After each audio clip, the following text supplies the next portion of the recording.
Welcome to the groundbreaking news program that delves into the heart of Mormonism, your weekly window into the unique intersection of news, history, and culture that resonates with the tapestry of Mormonism. So whether you are tuning in from the heart of Utah or joining us from around the world, your favorite news program starts now, where news meets insight and the stories of our faith unfold.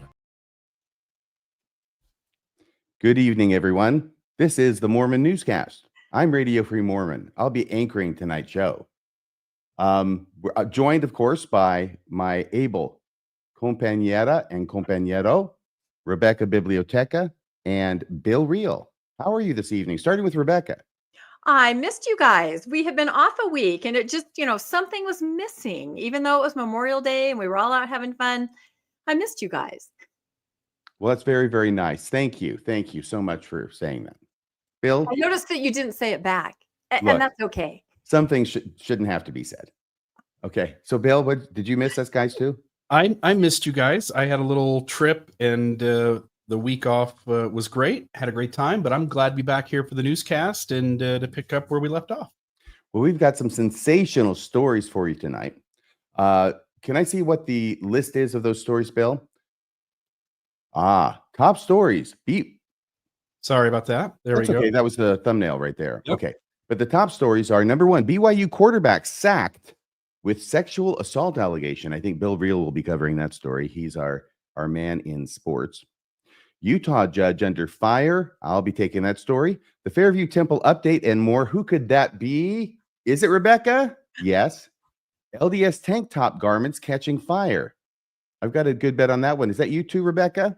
Always garments. Yep. Okay. Author says Joseph Smith did practice polygamy. Wow, cut my suspenders and call me droopy. An author says Joseph Smith did practice polygamy. He's actually a historian. It's actually John Turner, and his new book on Joseph Smith is just about to come out. And finally, a plea to the Amish to end shunning. All right, so those are the stories for tonight. There's an announcement I think that Rebecca wants to make. It has to do with our brothers and sisters in Christ over at the Reorganites / Covenant, Church of Christ Covenant. That's exactly right. And I think I have one slide on this because this just dropped this morning. I know we were all expecting it, but the new prophet of the Community of Christ Church has been ordained. It says, God calls whom God calls, church that traces back to Joseph Smith. And this is why it's so interesting to us, because, this is our closest sister church, right? And it used to be known as the RLDS, now Community of Christ. They ordained their first female prophet / president. And it says the church formerly known as the Reorganized Church of Jesus Christ of Latter-day Saints and delegates at its World Conference in Independence, Missouri, approved the faith's first female prophet / president in its 165-year existence, a female prophet. This is pretty incredible. Stassi D. Crom, who has been serving in the church's governing first presidency, has spent nearly a quarter century in full-time ministry for the faith that, like the much larger Church of Jesus Christ of Latter-day Saints, traces its origins back to Joseph Smith. So this is incredible. Our sister It is. Yeah. Rebecca, does that mean she was a counselor, one of the counselors in the first presidency before this? Yeah, I believe that she was. I know I think she's been an apostle. She's been in upper leadership, and I know that we reported on this. I think it was almost a year ago that she had been chosen. I think I remember the thumbnail, first female prophet.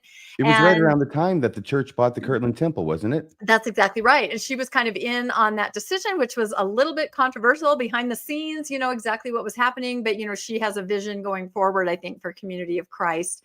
And now she has formally been ordained. So we will see what happens from here. But it's exciting. I think it's wonderful. Well, it is an interesting idea that God calls whom God calls, which means God's in charge of this whole shebang. So if God wants to call a woman, God should be able to call a woman, except in the Mormon church, either one of two things is happening. Either one, women can't have the priesthood, and that's just one of the laws that God has to follow, and he doesn't have power to change that law because he's not really omnipotent, or God created the law in the first place and is still bound by that law and can't choose anybody he wants. There's always got to be a guy in the Mormon church. Yeah, and it's very confusing because why would you underutilize or not utilize at all half of your resources as far as women, right? Why would you not? Can you imagine the brain power, the resources, what women could bring to these leadership positions in upper leadership? It's incredible that in 2025, this is not being utilized. Yeah, I think the Mormon church may end up having this thrust upon them for lack of membership to call in all their leadership roles, kind of like on the missions. That's been Yep. happening with sister missionaries getting leadership roles. Whereas in my day, no, that did not happen. No. And women being able to make towels. That's really important. We are making progress. The towels are good. Towels are good. Towels are important. Uh, And witnessing baptisms. mhm. Yeah, I was being facetious. There have been changes that I think are leading up to something like that. But literally I think there are more women than men in the church, except for now we're finding that more women are leaving. And to not utilize all of them and everything they can do. I mean, every Relief Society president and primary president has CEO level qualifications as far as what they're doing, in that organization, trying to make ends meet with a limited ward budget, trying to work around upper leadership in the ward. They're incredible. Imagine if they were unleashed, shall we say. Very good. Oh, the next story is Bill's. Thank you, Rebecca. Did you have anything else you wanted to say about that? Bill, by the way, did you have anything you wanted to say about Rebecca's story? I had mentioned Stacey Cram being the first female a few weeks ago, and somebody, maybe in the audience or something, somebody said that there might be some other LDS traditions out there with a female leader at the top. I would want to see that, because as far as I know, I've never heard of any faction or sect of Mormonism that has a woman at the top outside of the community of Christ. And kudos to them for going outside of a system that built itself upon patriarchy and has a woman at the top. And I think it's great that they're the first ones to get there, and others will follow, but it may be a few hundred years yet. Hey, wait a second. Bill, the great point. It's just something that occurred to me about this picture. This lady in the red dress, that's the president of the Quorum of the 12. Yeah, they have women in all the upper leadership. They call it a council, but I think it's the same thing. Exactly. Yeah, to see her ordaining with another gentleman, the prophet. I mean, that's a pretty mind-blowing picture for someone who was raised in the mainstream LDS Church tradition. Yes. Are we ready for your story now, Bill? Let's do it. All right. So first off, just to note, there's a YouTube video out there by KSL, Jake Retzlaff, accused of sexual assault. But I'll go here to the story. Brigham Young University quarterback Jake Retzlaff is facing, and I might be pronouncing that wrong, but facing a civil lawsuit filed by a Utah woman identified as Jane Doe, alleging that he raped, strangled, and bit her during an encounter at his home in November of 23. The civil suit, filed last Wednesday in 3rd District Court in Salt Lake County, claims that the two met on social media, and after initial consensual contact, Retzlaff allegedly escalated the situation despite the woman's protest, resulting in physical and sexual assault, at least allegedly. The plaintiff reported the incident to Provo police, but initially withheld Retzlaff's name, citing fear and shock. She later identified him after police inquired about another complaint involving a football player, different player. Jake Retzlaff is accused of battery and sexual assault in the civil lawsuit, per the report. The lawsuit also alleges that police discouraged her from pursuing charges, stating that sexual assault victims never get justice. That's the quote. And Bill, this would be the Provo police, by the way. Yeah. Do I understand this correctly that she had made a similar complaint against a different football player? No. So they came to her regarding an assault by someone else. And I think they were wanting to ask her, like, hey, was this the person who did it? And so she needed to help the police sort out that was a different incident. Oh, they were concerned that there might be one football player that was targeting multiple women. And so they said, hey, we have a complaint against this person. Was that him? And then she said, no, it was actually him. So that means more than one person on the team is involved, potentially, allegedly, in some of this behavior. Yeah. With different people, different incidences. Yeah. And so I'll just note here another story here there's a bunch of these. There's different facets of this story that are being discussed, and we'll go into several of those. But this article came out. This is I believe the Salt Lake Tribune. BYU quarterback Jake Retzlaff accused of sex assault in new civil lawsuit. This is another one, the Salt Lake Tribune. Gordon Monson did his little editorial piece. Allegation against quarterback Jake Retzlaff puts BYU at crossroads. Retzlaff's attorney, Mark Bott, has denied the allegations, asserting that his client is factually innocent and intends to prove this in court. As of now, no criminal charges have been filed against Retzlaff. Again, it's a civil case. BYU has acknowledged awareness of the lawsuit and stated that it takes such allegations seriously, following all processes and guidelines mandated by Title IX. Excuse me. However, due to privacy laws, the university has declined to comment further on the matter. The Provo Police Department has also denied discouraging the victim from proceeding with charges, stating that their investigators and victim advocates are dedicated to providing justice to victims of sexual abuse. Again, RFM, this is the Provo Police. We've had a few little interactions over the years with them. Well, of course, the reason that they're denying it is because this plaintiff alleged precisely that in her civil suit complaint. Yep. She alleged that the Provo Police Department discouraged her from proceeding with charges. That's the context in which they're denying it. That would be a big no-no, correct? Yes. Not that the Provo Police Department has a history of always following the rules. We've had, again, some run-ins there, and I do want to get your thoughts on that at the end. But so they make a pretty strong statement about it. The police department came out and said, absolutely not. That is not how we operate. That is not what happened. So they're pushing back. Yeah. And this has, big first off, if a sexual assault occurred, that needs to be dealt with in all the appropriate ways.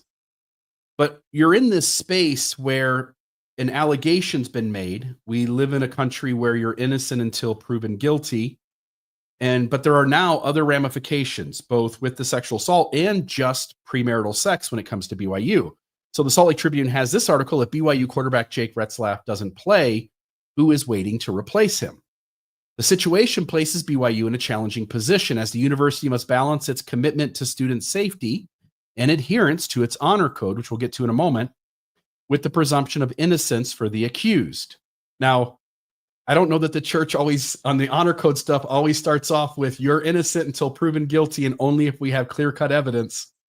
But that's what they're saying here. Retzlaff, who became BYU starting quarterback in 2024, led the team to an 11-2 season and an Alamo Bowl victory. The university's leadership, including President Shane Reese, that name should sound familiar, and athletic director Brian Santiago, have refrained from commenting beyond the initial statement, emphasizing the need to respect the privacy of all parties involved, but especially the churches. As the legal process unfolds, I can't help but be curious how BYU will navigate the complexities of this case, considering both its claimed institutional values and the potential impact on its football program. Again, if he committed a sexual assault, that will settle itself and people have to pay the consequences of doing harm to others for certain. But if this was just, at the very least, if this confirms that sex happened, if he speaks to school officials and says, well, I didn't sexually assault her, but I did have sex with her. When you go to a school like BYU, that raises a lot of secondary issues for an athlete, where sometimes the athletes get preferential treatment and sometimes they pay the price along with what the regular student would have to in certain things. So now we get to the honor code. BYU's honor code prohibits premarital sex, raising questions about potential internal disciplinary actions. One of the more complex layers of this case involves BYU's honor code, which explicitly prohibits premarital sexual relations for all students, regardless of consent. If the allegations are true, the implications are obviously grave, but even if the encounter were consensual, as Retzlaff's attorney suggests, so by the way, his side is already admitting that a sexual experience happened, which means he did in fact break the honor code. It would still constitute an honor code violation. This puts BYU in a difficult position: either uphold the rules and potentially sideline a star athlete on the basis of admitted consensual conduct, or quietly downplay the standards they publicly profess.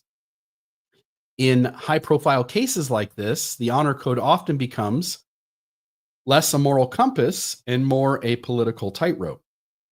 And I've got the honor code there off to the right, and we all know, if we've been in the church long enough, that there are those rules. But again, there's a certain number of people who listen to our content who have never been Mormon.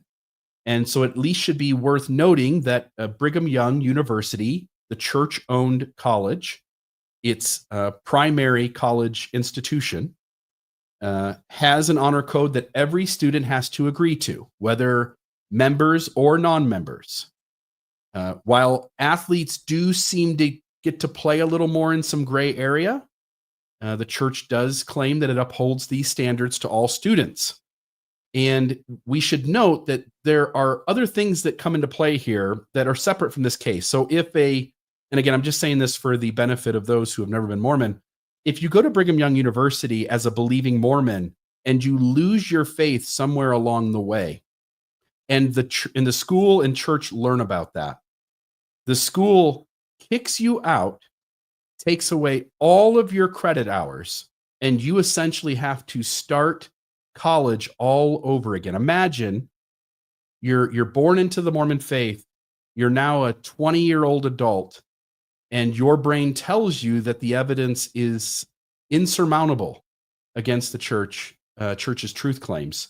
And so as an act of conscience, you lose your faith and do something that publicly denotes that, you would essentially lose all of your education and have to start over. Now, here we have an athlete who is being charged with something, but at a minimum is acknowledging that a sexual act occurred, and that violates the honor code. So now the question is, what happens to him? So here's another article. This is BYU starting quarterback accused of rape, strangulation in civil lawsuit. So there's that one. I just want to note too, some folks are wondering if Jake is a Mormon. That would be a natural question to ask, since most people at Brigham Young University are. But Jake is not a Mormon. Jake is of the Jewish faith. Jake Retzlaff has made headlines not only for his performance on the field, but also for his unique position as the first Jewish quarterback at BYU. Affiliated with the Reformed denomination of Judaism, Retzlaff has embraced his faith openly, wearing a Star of David necklace, which we'll see in an accompanying picture here, and participating in Jewish rituals such as Hanukkah, menorah lighting, and Shabbat dinners. He got a sponsorship deal with Matzos.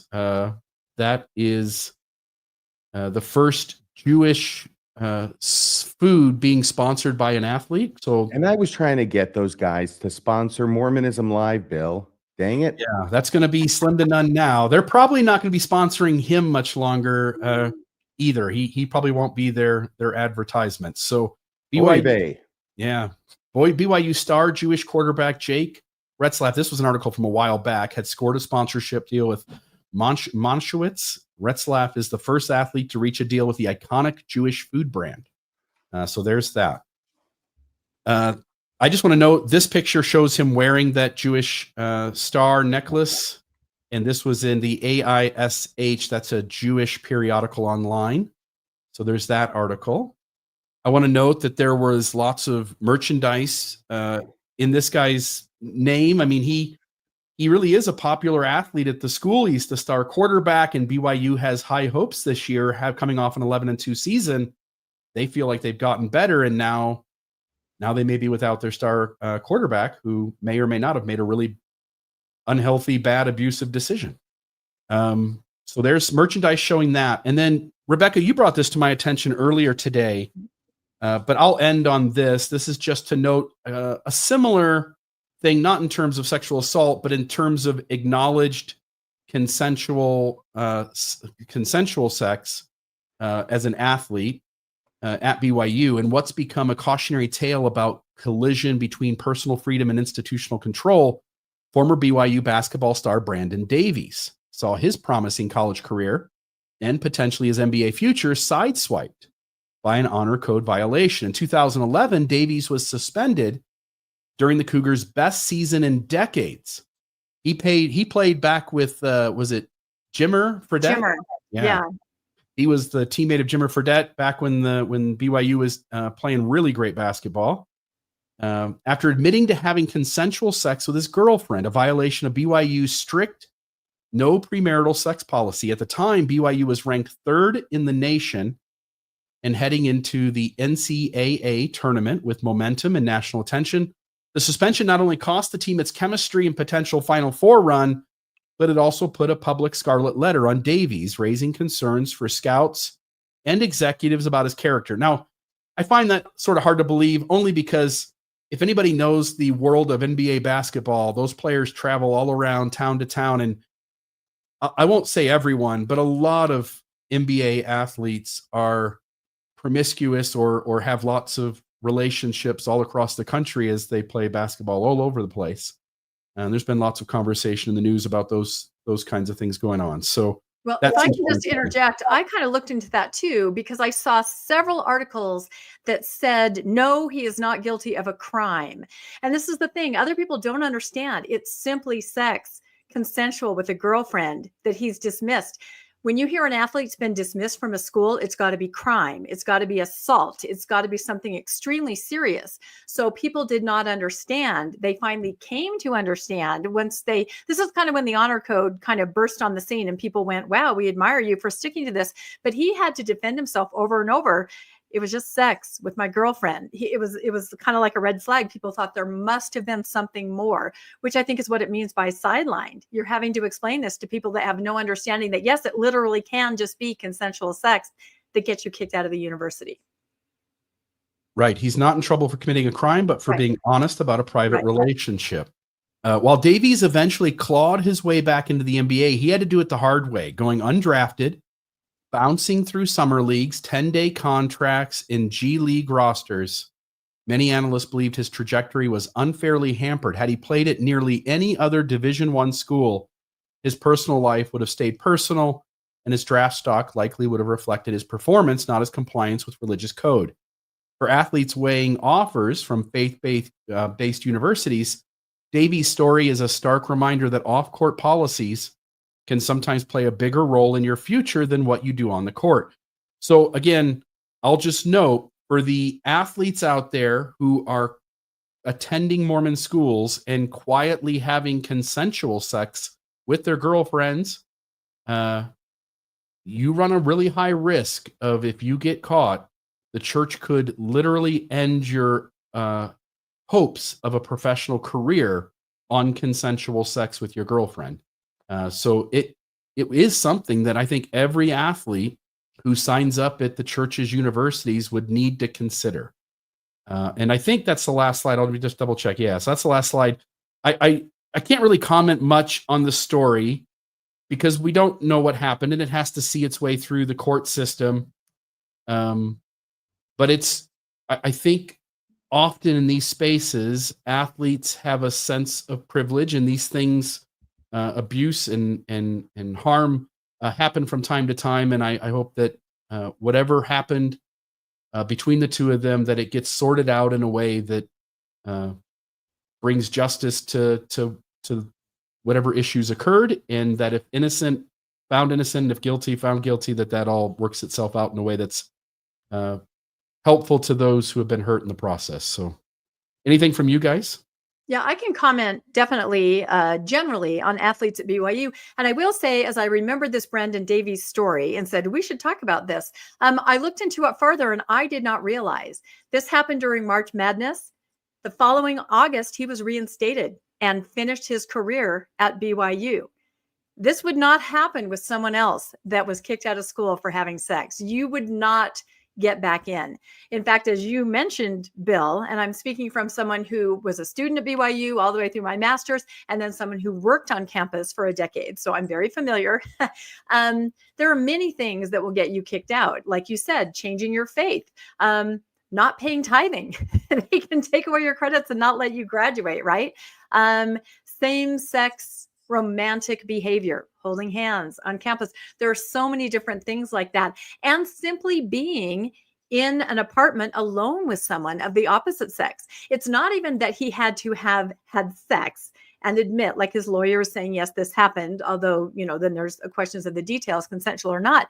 Simply admitting that you were alone in an apartment can get you kicked out of BYU. this actually happened to me. I guess I can tell this story that I had a boyfriend. I was in my master's. He was in the very last semester of his senior year, and he was really, really sick, deathly sick, throwing up, passing out. I went to his apartment and I took him some soup and I took care of him and I slept overnight on the couch. At BYU, the culture is to get yourself off the hook, you tell on someone else. So one of his roommates had been turned in for drinking. He did like his peppermint schnapps. That roommate, to get the heat off of him, said, "Oh, yeah, well, guess what? My roommate's girlfriend slept over." We were taken to standards. We had our, my master's program, his last semester, everything was threatened. I mean, there was a 2-week period there where we thought we were going to be kicked out. And this was simply for me sleeping on the couch when he was deathly ill. And I'm swearing on a stack of waterproof Book of Mormons. That is exactly all it was. So, the fact that athletes perhaps get a different pass, a different kind of treatment. When I was there as a student, I'd go to parties sometimes when I was invited, and there would be phone calls. Hey, Standards might be checking in, or the RA might be coming, get the athletes out. So that's why I watched this story with such interest, because I just wonder by which standard they are going to decide how to, take care of this issue. I don't know. There's a lot of nuance to it, and a lot of articles are delving in and saying, what will BYU do? So it is very interesting. BYU is a microcosm other people don't understand. And to look at an athlete and say you were kicked out, it really can hurt your career, because people are always going to say it couldn't have just been for that. It couldn't have just been for that. So I don't know. It's an unfolding story. Wow. Well, I hope you beat the shit out of Mr. Schnapps. Yeah, no, I wanted to, but that's how it was at BYU. You would try to, under pressure say, oh yeah, well, my roommate's doing this. I mean, I don't even blame him for that. And what a bunch of stoolies. I know. No, at the end, it was pretty crazy. We were in the standards office and they said, I have an envelope in each of my hands. One says you're gone. One says you get to stay. And then he kind of went like this. No, what? No, I'm not making, I have many, many stories I have never shared. I kind of eke them out one at a time. And he handed us one of the envelopes and it said, okay, you guys are okay. You can stay and finish. But I'm still traumatized over it. Either both envelopes said you could stay. Either both envelopes said you could stay and he was playing games with you. Oh, yeah. Or he left it up to chance, which also speaks volumes about the lack of credibility in making a decision. Yeah. So no country for old men. No, I know. No, and they did not believe that is what had happened. But stack a waterproof Book of Mormons, that is what happened. I slept over in the apartment because he was really, really, really sick. And I was even on the phone with his mom going, what do you think I should do? I mean, I don't know. It's a traumatic event from my BYU days. That's for sure. Isn't it? I'll just go off on a little tangent here. Isn't it a strange thing? You have to be clean shaven, for instance. I think maybe, do they let beards now or no? No, I think they let mustaches now. Okay. I see that all the time, but I still think no beards on campus. Beards weren't allowed forever, right? So Jesus has a beard. You can't have consensual sex as a student in college, but your founder can have as much non-consensual or premarital sex as he wants to have. Jesus had consensual sex in college. Yeah. So, well, I wasn't very controversial. It was UJ, University of Jerusalem. Yeah, there you go. Any original BYU. Any thoughts from you on the story, RFM, especially with the Provo police? If in fact they tried to sway her from pressing charges. Well, that would be wrong. But look, here's the thing. I don't know. I haven't investigated this, but from what you've told me, okay, if this is correct, all right, that your interpretation, remember where I got the wrong idea about that particular line in that story, Bill? And you guys said, no, they were investigating another allegation against a different football player. Okay, that doesn't sound like they're discouraging people from making complaints against football players. Yeah. So if all that's correct, then it doesn't sound like, unless they got, they really like the quarterback and he's the best. So no, don't do this. And I also understood from that article you read, and I only say that because sometimes, I don't get all the facts that I would like in the articles that are written, is that it sounded like it said that she never even got to the point of identifying who it was that she was claiming had assaulted her. Is that true? Say that again. The first time, no. The second time, when asked if it was this other player, she said no, it was, and name names. The first time she would not say who it was. What's the first time? She went in and she did report. She showed bruises allegedly and different things. And they said, who is it? And she said, I don't want to say. I don't want to say. They asked her several times, according to the police. When's and they the said, well, second then we time? can't do anything because you're not naming a name. Right. Then So when's later, the second time? that's when the police went to her and said, hey, we've got this other assault from a BYU player. Could this be the name? You know, When was nod it? yes or no. How much later is what I'm wondering. The original thing happened in 23, and Right. this just started to clear itself up. The second time around was like a month or two ago, when the process of starting to file charges. Well, it's not charges, and that word has been used too. Yeah, I'm using it the wrong way. Filed. Right. Yeah. There's a Civil civil complaint that's been filed. Yeah, Right. thank you. And she did It's do okay. a rape kit. Somebody was asking that in It the wasn't chat. just And that's you, it why was in the she articles had, too. a few days later. And so she was able to talk to the police about that. But because she would not give a name, they just kind of reported the incident. They have it all written down, Okay. but no So name. all I'm saying is this: if she doesn't give the name to the police for whatever reason, and if she's, agreeing to that, I don't know how many of these are disputed facts, or how many of these are contested facts, or how many of these are just wrong facts reported wrong in the newspaper. But if that's correct, and she went in and she did the rape kit, but she would not give the name of the person who did it, then how are we supposed to fault the police for that? It seems like whatever happened, I'm not going to give you the name, but I'd like to know how this would work itself. Maybe she's looking for some reassurance that it can be handled or at least there's a good hope of it being handled correctly, because it doesn't make any sense that it's in the civil suit that the police told this to her. This only makes sense to me that the Provo police said this in the original incident back in 2023. So she may have gone, again, I don't know. Yeah. She may have gone to the police, Mhm. said, I'm not going to give the name unless you guys can make me some assurances that you're going to pursue this. And then they say the thing that she says they said. No. She goes in there to make the report, and they say the same. Well, it's two versions of the same story, if you're correct. But she's saying, no, they told me not to say the name, and they're saying, no, she wouldn't give us the name.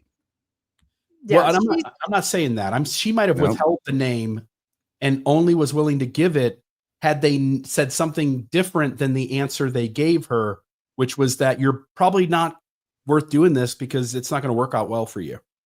Right, but they claim they never said that. They would never say that, but they just couldn't do anything because there wasn't a name. And keep in mind, this is right after he started.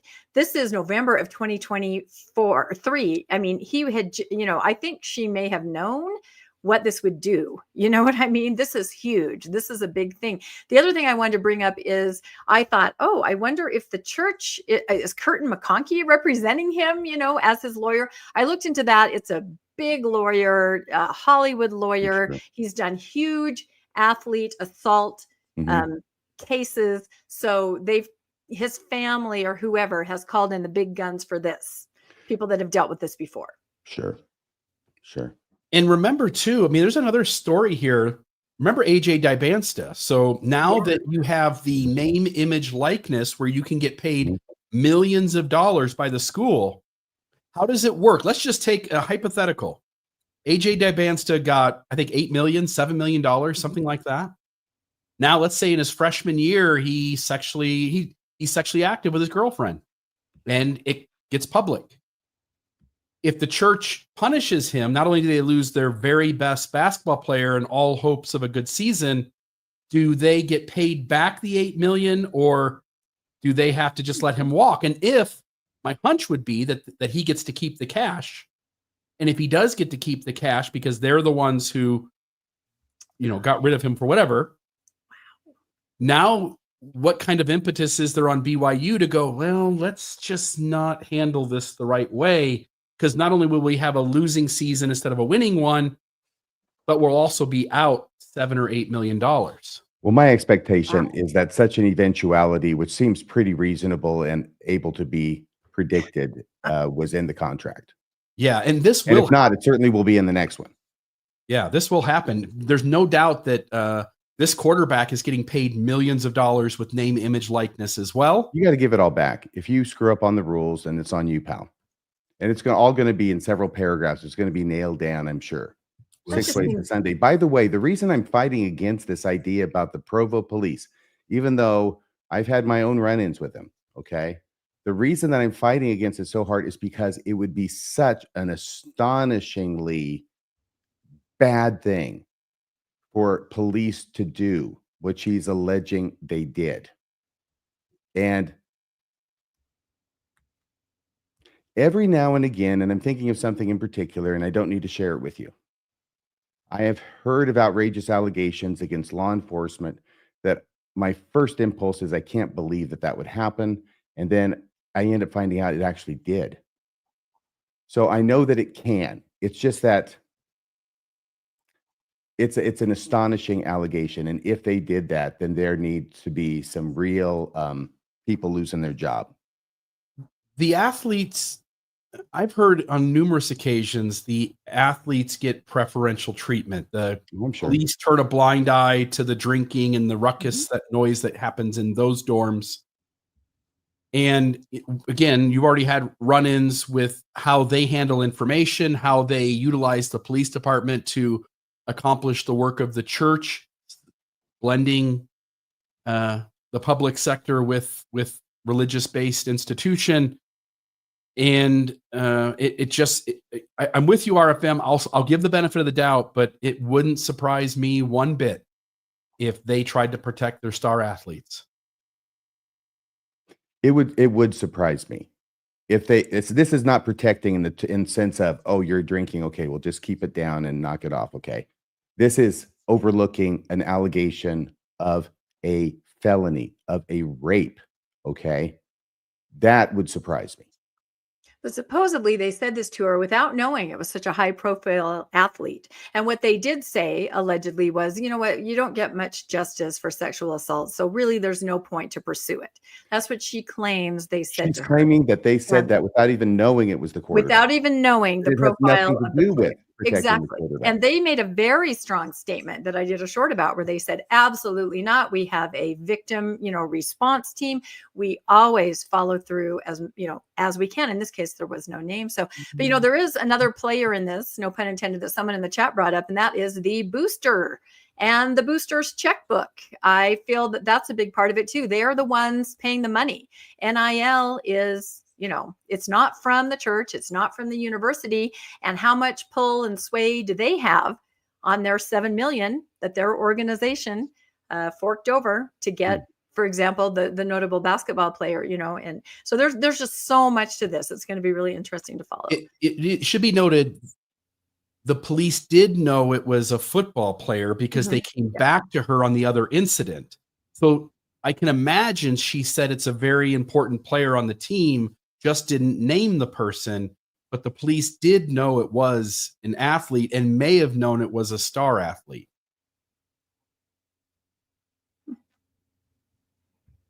Okay. Well, that's as clear as mud. But I think that we'll just have to, my gosh, it's not like, look, if I'm the attorney, okay, and by the way, this is what I was going to say. It slipped my mind for a second. This is the armchair quarterbacking, right? But this was a rookie error. This was a dumb thing to put in the complaint. It has nothing to do with the allegation that you're making, which is against the quarterback. It's not against the police department. So why would you put in an outrageous allegation, whether true or not? Okay. It's an outrageous allegation. It's an allegation of outrageous police misconduct. Why would you put that in there when it has nothing to do with your case and it's so easily susceptible? It's going to be refuted. The police are going to say, no way in heck this happened. And now you're starting already with a strike against your credibility. Well, I had this thought about why say that, because you have to explain why you waited such a long period of time to bring it all forward. Well, if you're going to come up with a reason, you should say something that's not so easily refutable. Just saying. Truth is a relative concept. I'm going to paraphrase Boyd K. Packer. Okay. Some truths are more useful than others. I think, especially in Utah, it's a one-party state. Only one party has to give permission to recording something. Anytime you talk to anyone in any authority position, you should at least consider recording that conversation so that if somebody says something didn't happen, you'd have the actual evidence that it did. That's why we record these episodes, right? Mm-hmm. You go. Yes. That's why I also record all my private conversations with John DeLynn. Smart. That's Mormonism After Dark material. I apologize. And yes, I'm just kidding. Okay. I'm scared to talk to you on the phone now if you're recording things. Well, you should be. No, fortunately for you and for John and for everybody else, number one, I have ethics and integrity. And number two, it's a crime in my state. Okay. And for the record, I always start with the assumption that RFM is recording me. So therefore, I only answer questions accordingly. Very good. Yes. I have the opposite assumption. And I always say, I'm going to tell you this that I've never told anyone before, RFM. And I've done that so many times. Now I'm very nervous. I'm just proud that I was able to draw out that story that you told me so long ago. It's true. I said I'd never share it, but I thought it was so relevant here, you know. Mm-hmm. I try and arrange the story so that they'll try and draw those out of you. Somebody's asking if, well, they're not asking, they're saying, but I'm going to ask, would the police department have recorded that conversation with her? A lot of times, if they put him in an interview room, a soft interview room, they almost all have video recording and audio recording components that are going on in there nowadays, but they got to turn them on. And, you know, sometimes if you got a person like this who's coming in to report something, you know, maybe not. Usually you have them on when you're talking to suspects. From the police's point of view, that's the important stuff. That's the stuff that we're going to want to keep. Having her come in and talk, well, maybe not so much. I don't know is the answer. So a judge opted, this is my story. A judge opted not to send a child sex offender to prison. GOP lawmakers are demanding he resign. This is from the Salt Lake Tribune. Robert Gerke and Jessica Schreifels, May 28th, 2025. And there are those two intrepid reporters. Here's Mike Schultz. A chorus of Republican lawmakers, led by House Speaker Mike Schultz, are demanding a Utah judge resign, or they could explore impeachment after the judge did not send a man to prison who pleaded guilty to having child sex abuse material. Now, I got this story because I'm the lawyer. It has to do with law stuff, right? And I just thought it was going to be this very simple story. And because I got another one, which is going to be my main story, and I was doing this one in addition. But I started digging into this. I remember when Rebecca sent me this story last week. That's how I found out about it. And I looked at a picture of the judge. He looks very young. And I said, well, that's what happens when you get young people on the bench, but who need more experience. But that's not the case. As I dug into this further and actually looked at some materials and listened to the audio of the entire sentencing hearing, all right, that's not what's happening here. The judge did not do anything wrong. The prosecutor is the one who did something wrong. But the people who are really doing something wrong is this guy right here, Mike Schultz, and this lady right next to him, who's joining him in trying to get this guy to resign for not doing anything wrong. It's pure grandstanding. It's kabuki theater, and they should be ashamed of themselves. But the Utah court said in response that 7th District Judge Don Torgerson followed the sentencing guidelines that the legislature itself approved earlier this year. Let me say this again. But the Utah courts said the Utah courts never weigh in on a controversy.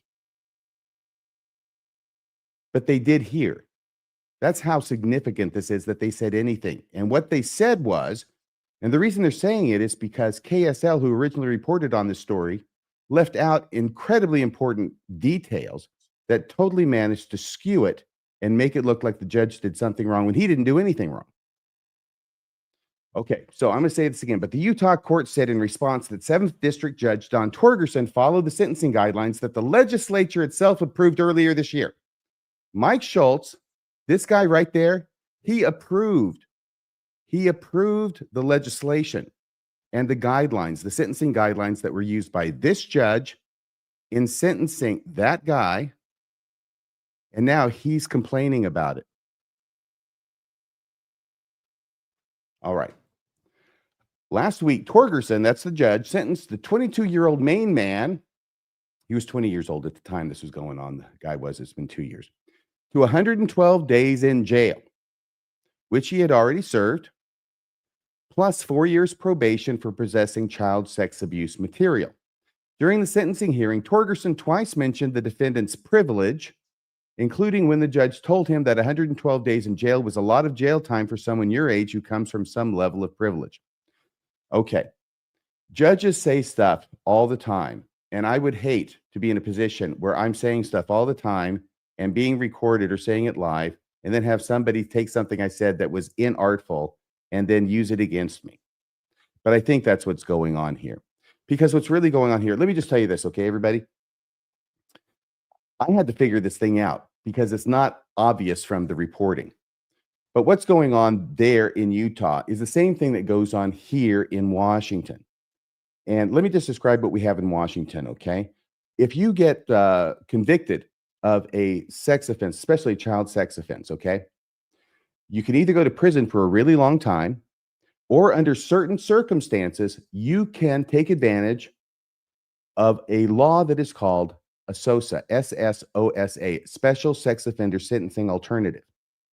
And what that means is if you go and you get an evaluation, and these things are extensive and expensive, plus corroborated by polygraphs to make sure you're being honest, and you find somebody who says, yeah, you got a problem, obviously, we can treat this, then there is a special exception, okay? And what it means is you don't have to go to prison for 15 years or 20 years. Instead, you go to jail, local jail. Let me back up. Jail means up to a year. Anything up to 12 months, you serve local. That's in the jail. Anything over 12 months in a day and up, that goes into the prison system, the state system. And I think that's the same thing there in Utah, all right? So you got jail versus prison. That's going to be important here in a second as well. But what it means is you get sentenced. Now, if the judge says, okay, I'm going to grant the SOSA, I'm going to grant this alternative, then the judge has the power to sentence you in Washington any place between 0 and a year. And usually it's much closer to a year. Has been my experience. So what that means, though, is this, is that you are convicted of this crime or crimes, as is the case here. There's 2 counts that this person pleaded guilty to. You have to register as a sex offender. And what you have to do is you have to complete your treatment as prescribed. You have to not get in any other trouble. You can't violate any of the terms of your probation. Because if you do, you could be brought back into court, have this special exception yanked, and now you're going to go to prison for 30 years. That's the stick over the head of a person in a situation like that, to help them realize it's very important that they follow through on their commitments. Okay. This is what they're talking about here. They have a similar thing in Utah. And what had happened was this, okay, is that the defense attorney, they come in, they do all this stuff. They get the guy out of jail. He either bails out or is released 6 months ago. And he gets an evaluation. He's in treatment. He's doing all the stuff. He's 20 years old. I don't think he has any priors or anything like that. So he is actually a really, really good candidate. He's the kind of person that this law is made for. And once again, this law was passed unanimously, by the way, earlier this year, at least this current version of the law, which means Mike Schultz and everybody else who's raising a ruckus in the legislature and trying to appear so righteous now, like they didn't have anything to do with passing the damn thing. And now they're going to complain about it being used in a situation where it makes sense. All right. So last week, Torgerson sentenced the 22-year-old man to 112 days in jail. I'm going to say this other thing too, okay? 112 days is in Utah law, okay? Utah law, the main range for this kind of thing, if the judge is going to follow the sentencing alternative, is 200 days. Is that right? 220 days. I don't know why, but it comes up in the hearing. 220 days, and I think I've got this right. So he had already served 112 days, so he gives him credit for time served. It's a little bit more than half, because the midpoint of that range is where the default position should be under the law. The midpoint between 0 and 220, which is 110 days. So this guy had actually done 2 days more, and actually probably 3 months, or 3 months, no, a month or so more, with credit for good time, but we don't have to get into that. Anyway, he gets credit for good time, and he doesn't have to go back into custody at this point as long as he does everything he's supposed to do. Now, here's the other thing. If up here and down in Utah too, the person gets sentenced to, a person is found guilty. This guy had already pleaded guilty sometime before. The person pleads guilty to a crime like this. Then the Department of Corrections up here, down there, they call it the AP&P, the Adult Probation and Parole Department. They do what's called a pre-sentence investigation, where they investigate the case. They have to read stuff. They have to interview, whatever people. They got to do something, to investigate. And then they look at the law, and then they make their own recommendation to the judge as to what the probation department thinks should happen. The probation department, which is part of law enforcement, it's not, like an arm of the public defender's office. This is law enforcement. They recommended the same damn thing. I don't know if KSL mentioned that, but that'll become more obvious now. Okay, so during the sentencing hearing, Torgerson twice mentioned the defendant's privilege. Yeah. Okay. Oh, here's Mike Schultz. He's the one on top. Schultz blasted the decision following a KSL report on the sentencing. Okay, so he's blasting it because of the KSL report, calling it deeply troubling and indicative of a broader pattern within the judiciary, and said Torgerson should no longer be on the bench. Judge Torgerson's comments and decision are a failure of justice and cannot be ignored, Schultz said via social media. He must resign. Who the hell do you think you are? He can take care of a deer at least. He should not be able to continue sitting on the bench and serving the people of this great state. Jeez, what a loser. Schultz said decisions like Torgerson's fail to deliver justice for victims, in this case, children, and erode confidence in the legal system. Other lawmakers agreed. So there's a picture of Speaker Mike Schultz. And this was the lady who was sitting next to him in that earlier picture. House Majority Whip Carrie Ann Lisenby, a Republican from Clearfield, called the Torgerson's ruling extremely concerning and suggested it might warrant impeachment rather than wait for a Judicial Conduct Commission investigation, which could take up to a year. What are you even talking about? What are you talking about? A Judicial Conduct Commission investigation for a guy doing something that what he's doing his job.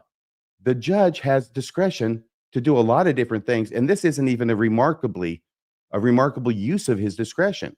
He basically went right down the middle. He cut the baby in half. The legislature is within their authority to file impeachment papers on anyone who holds high office and is alleged to be guilty of malfeasance in office, high crimes, or misdemeanors. These things are not defined and are fairly broad categories, she said on social media. Do I think this judge's conduct is serious enough to justify impeachment? I'm not sure. Well, then why are you talking about impeachment? Jeez. But I believe it is serious enough to look into. You see, I was reading this, and then I find out what happens, and I'm going, what are you guys smoking there in the Utah legislature?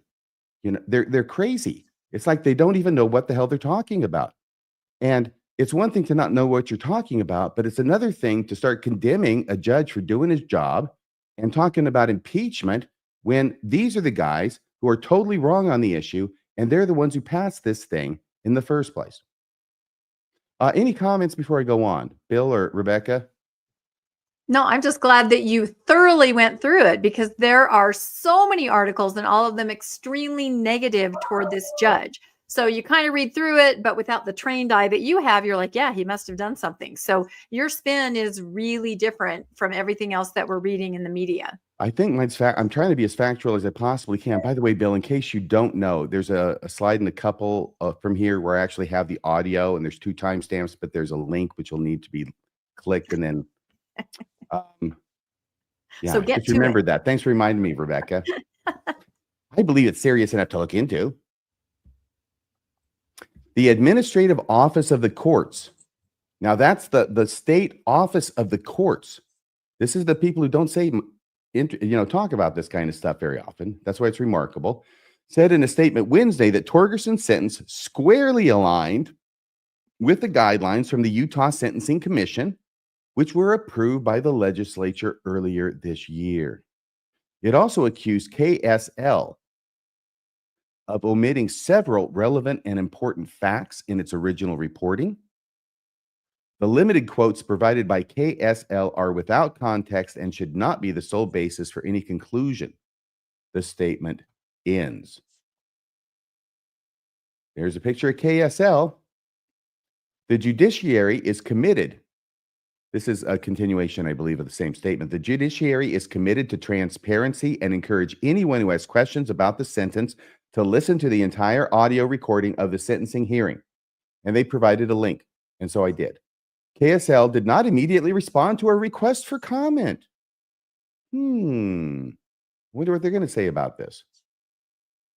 Now, this is not the one that plays, Bill. It's down below. But this is what the video cast looks like. Down here is, this is Stephen J. Stocks. He's the prosecutor. I think he's the elected prosecutor. I'll have a little bit to say about him. And up here in the upper left-hand corner, you can see the judge right up there. He's in the frame up left. And then down below him and across is the courtroom itself and the defendant, whose name was Aiden Hoffman. For whatever reason, they didn't want to say it in that other newspaper story. It's Aiden Hoffman. It's mentioned here. And Aiden Hoffman is there in the white shirt and the tie. His attorneys are with him. His parents were also sitting in court. They're referenced. I can't really make them out, but they're mentioned. And so the attorneys talk from the courtroom, judge talks from the courtroom, and the prosecutor is zooming in. So this is what it looks like when you click that link that I told you about. And then you get to this language above. Here we go. Is that a different one, Bill? This is the video. If I wasn't quite ready for that. Okay, here's that. Thanks. Okay, so, and then there's language above, which I blew it up so we could read it.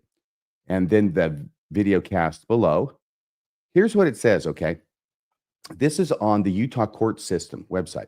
In a recent article regarding a sentence imposed by Judge Don Torgerson in a criminal case, KSL omitted several relevant and important facts. For instance, the state expressly agreed in its written plea agreement that the defendant would receive probation rather than a prison sentence.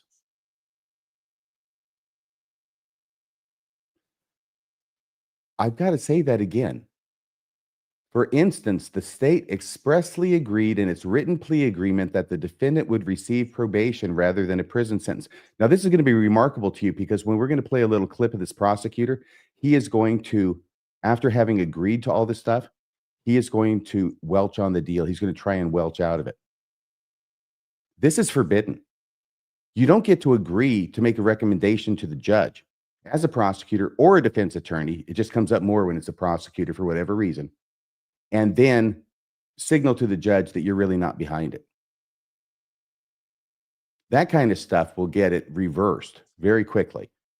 Because if you have an agreement, you have to advocate for your agreement. You can't say, okay, I'm going to agree to the sentence. Okay, well, we'll do an agreed recommendation, right? And then say, yeah, I don't really think that. I think he's really worse than that. Does that make sense, Bill? Do you understand what I'm talking about there? And Rebecca? Yeah, he's going along with it on the front end and then going against it when it's all said and done. Well, especially, I mean, you get a guy to plead guilty to 2 counts in exchange for an agreed recommendation, and then you're going to welch on your agreement. Okay, this is really, really bad stuff. And this prosecutor, no, this guy should not be a prosecutor anywhere. Okay, that's rude. That's a rude thing to say. I've made mistakes. I continue to make mistakes. I try to learn from my mistakes. You need to learn from this mistake because this was unethical. And I'm talking to that prosecutor right now, and you'll see what I'm talking about. He actually says the words. So additionally, the sentence imposed by Judge Torgerson was squarely aligned with the 2025 Adult Sentencing Release and Supervision Guidelines promulgated by the Utah Sentencing Commission and unanimously approved by the Utah legislature during the 2025 general session. Wow. This is important information. This is why The Utah courts are weighing in on this because KSL got it so bad and so wrong as to make it look like this judge did something wrong. Adult probation and paroles, that's AP&P, the ones who did the pre-sentence, right? Probation recommendation was also aligned with the adult sentencing, release, and supervision guidelines. In other words, the recommendation they made, which the judge followed, also followed the guidelines that were promulgated by the state and approved by the legislature. The limited quotes provided by KSL are without context and should not be the sole basis for any conclusion. The judiciary is committed to transparency and encourages anyone who has questions about the sentence to listen to the entire audio recording of the sentencing hearing. And I'm going to suggest that too. We're just going to play 2 clips, okay? And the first clip is from it's from the prosecutor. It's 615 to 735, so it's just a little bit over a minute. And he's actually going to say that there's a stipulation between the parties. Now, a stipulation is a big lawyer word. It means an agreement. There's a stipulation between the parties. I want to express why this is so important. That there was a stipulation that this was not a violent offense. This offense did not involve violence. If it's not clear, by the way, this guy is possessing images and video, right, of horrible things involving children. Okay. But there was a stipulation between the parties, an agreement between the parties that it didn't involve violence. Why is that important? Because if the judge finds that there's violence, then that could be used as an aggravating factor in order to put the person in prison instead of giving him this special program, right? Okay. So what the prosecutor is going to say is, we agreed with the defense. There's a stipulation between the parties that this is a nonviolent offense, but he's going to tell a judge, but you can look at the facts and you could make your own determination on that, judge. That's where he is unethical as F. It happens in the middle of this clip. And Bill's being great because he's actually trying to find the exact place. Yeah, 614, that'll work. And then just take it to 735. Yep. And then I just want to, I'm worried that there will be double sound. So if you'll just wave your hand and I will then mute one of the sounds so that you don't get the double sound. But let's see if this plays. To show the court these things is because these things do have an impact. And when we only put it in words and brush it off as child sexual abuse or child pornography, that's not sufficient. I feel exceptionally strongly about this. It was important that we argue out Joe because I think that the amount of time is not sufficient. Additionally, I'd note for the court, the parties did stipulate that violence was not used in this circumstance, but the court's not bound to that. I note that for the court. The court can make the decision. I think the light amount of jail doesn't really take into consideration the severity of this case. I think there are aggravating factors, such as the distribution. Now, I know he's engaged in treatment, but imagine all of those images of all of those children that he's seeking out. I understand he needs treatment. It's obvious, but I do not think that that's sufficient. Now, he was granted an exceptionally generous ability from the court to be out only after serving 121 days of jail. But this type of behavior and this type of charge demands, in the interest of justice for the children, that he be incarcerated in the Utah State Prison. So that is the request that we have from the state, Your Honor. Thank you. There you go.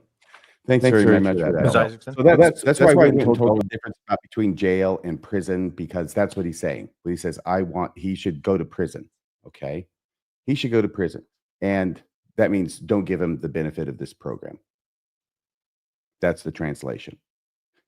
If what the Utah court said, though, is true, that the prosecutor had already agreed about probation, and now he's really going back on the deal, even worse than what he said, that would be really problematic, even worse than it is. Okay, so the next one I wanted to mention was from the judge. It's not actually where he's sentencing the person. He did sentence him. You can watch it if you want. He goes on for a bit and he talks about things and he uses that word privileged a couple times. There's nothing really remarkable about the sentencing hearing. I've seen hundreds of them just like it. There's nothing amazing that happened here. except for what the prosecutor said. It's like, did you really just say that? Did that really just happen? And I'm sure it would have been made a much bigger issue if the judge had not followed the agreed recommendation. Okay. Then it would be subject to appeal. But here's something that the judge says, where he says, this is a young kid. It was 20 when it happened. And, you're still young. You can still change. And then he compared it to other people who are 75 years old that he says have appeared in front of him. This is from 1850 to 1930. So this is 50 seconds. This one caught my attention. Maybe it will yours too. And more serious things. I suspect this didn't start with child pornography for you. I suspect this started with age appropriate adult, pornography. In my experience, working with offenders, that's where it starts. And it escalates to these more extreme kinds for some people, for whatever reason it did for you. And so, you're not the 75-year-old Mormon bishop that is doing this and perpetrating on kids and grandkids. You're not that person yet. I hope you never will be. Okay. Boom. But you're Wow. someone who had This happens so often. This is a trope. This is a trope for the judge in Utah in the 7th district. You're only 20, you're not a 75-year-old, you're not the Mormon bishop who's been offending against his, he didn't say against kids and grandkids. What did you think of that, Rebecca? Specific. That's very specific. It's almost like he said that I see almost every week, right? Yes. He kind of left that part unsaid. But yeah, he says, I see this all the time. You're something different. I'm going to handle it differently. Wow. Yeah. I think that part may get more comment now that I'm bringing it to light. Yep. Can I ask a question here? So when I didn't read the story in depth, I saw the thing when we talked behind the scenes about this being one of the stories to cover this week. I was familiar with sort of the headline of it.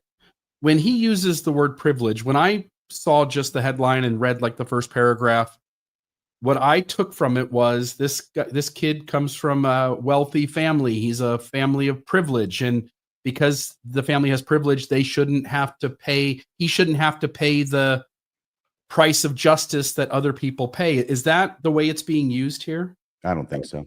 It could be interpreted that way. He's disputing that. He meant it that way. It was a dumb thing for him to say regardless. And I'm sure he regrets it. He was going to go there anyway. I mean, it doesn't make any difference if this kid is rich or if he's not, the money does help, of course, to get out of jail. The money does help to get the evaluation and stuff. There is some public money that can be accessed, but it's not easy. So there certainly is an aspect to that that's true. I don't think the judge would have done any different given the facts in front of him, regardless of where this kid was born or whether his parents were present in court. Although the very fact that you have family with you in court when you're asking the judge to release somebody or, reduce bail is important, not just to show the judge that, this person has friends, but to show the judge that this person has support in the community, because a person with support in the community will tend to do better than a person who doesn't have support in the community. So just maybe I'm the only person here that it's not clear. When he says it that way, what do you think he means by that? What is, again, not that you can be exactly in his head and know what he's saying, but having worked in this system, what is the judge trying to convey? I think all he's trying to say is you've never been in jail before, and this was probably a shock for you and probably enough for you to remember that you don't want to come back. Which is 100% true and valid. And yeah. Anyway, okay, thank you. So I'm not saying that that's the correct, but that's what I took from it. I didn't sense anything when he said it in court. I don't think the prosecutor really reacted visually or anything. It was just sort of, and then he sentenced him and the hearing was over. It is strange since it is the same politicians as a group that gave this sort of ability to do it this way. And I think what happened is very simple, is that this happened, and for whatever reason, somebody who was displeased by what happened there, I'm not going to say it was the prosecutor, but he's the one whose recommendation didn't get followed, contacted the papers, contacted KSL, gave them a one-sided version of what happened. KSL took it as gospel, did not research it to find out the other side, ran their story, and it's based upon that one-sided story that Utah's elected officials, at least those mentioned, and one more that will be mentioned, took their marching orders. In other words, they got upset based upon a story that presented only one side of the situation. So hopefully they'll be doing mea culpa soon, apologizing to this judge and blaming it on KSL. That's what I expect to have happen. Also, there aren't enough prisons. I guess you got a prison shortage there in Utah, like everywhere else. At the sentencing hearing, Torgerson, the judge, noted that adult probation and parole had recommended that the 22-year-old man serve jail time instead of prison. Yeah, it's a multi-page. It's like, I don't know how long. 22 pages. I mean, this is a report. It's an investigation. It's a pre-sentence investigation. They go through everything, and I put this on here, these pictures, to show you. These are the people in adult probation and parole. These are people who just passed their test to go in there. Okay, this is law enforcement. Law enforcement's the one who recommended the same thing that the judge did. And there's their badge below, at least if you're in Cache County, which this isn't. The judge said he was largely following that recommendation when he sentenced the man to 112 days in jail. In Utah, adult probation and parole often conducts a pre-sentence investigation after someone is convicted, weighing a defendant's criminal history, age, and other factors to give a recommendation to judges on what sentence they should order. However, judges are not legally required to follow the recommendation. Well, of course they're not. They're the judge. That's what makes them the judge. They can do what they want, okay? Within certain guidelines, but they're not bound by anybody's recommendation. But when you're coming before a judge as a defense attorney and you have a recommendation to make for this treatment program, and they do DOC up here, but the AP&P down there does their pre-sentence investigation, and they come to the same conclusion, you basically got a shoe-in at that point. It would take something remarkable to keep a judge from following a place where the defense attorney, for good has recommended this alternative, and these guys at adult probation are also recommending the same thing. What it means is this guy really does deserve this opportunity, and he checks all the boxes for deserving it. Okay. There's Grand County. By the way, Stephen Stocks, he's the guy, the left guy on the left in the gray suit. I think that's Stephen. He's the one who I was taking umbrage at for what he had said. Grand County Attorney Stephen Stocks had asked Torgerson for a lengthier prison sentence, according to a recording of the sentencing obtained by the Salt Lake Tribune. This type of behavior and this type of charge demands, in the interest of justice for the children, that he be incarcerated in Utah State Prison, Stocks said. I think we heard that part. Now, this attorney over here, defense attorney Tara Isaacson, apparently she's represented some other people in other cases. That's Tara Isaacson right there, standing next to someone. Do you recognize who that is, Bill? that would be the prophet Warren Jeffs. Yes. I'm not sure she got as good a deal for him as she did for this client, but you know, some days you win, some days you lose. Some days you're the windshield, some days you're the bug. She's got a Lady Diana haircut. I like it. Defense attorney Tara Isaacson argued that a shorter jail sentence was appropriate for her client, noting that he is seeking treatment. He's not just, he's in treatment and was only 20 years old when he possessed the illegal images. She added that state legislators have crafted sentencing laws differently for young people under 21 who have committed sex crimes, and that's another thing. This is also a special law for people under 21, such as limiting the amount of time they spend on the sex offender registry to 10 years. I think the legislature has recognized that when offenses are committed when someone is younger, that the punishment and the consequences should not be as severe because of the immaturity of the defendant, she argued. Torgerson, the judge, noted that while prosecutors advocated for a zero-tolerance policy for defendants who possess child sex abuse material, the reality is a little different. I can't send everybody to prison who views child pornography, the judge said. There aren't enough prisons.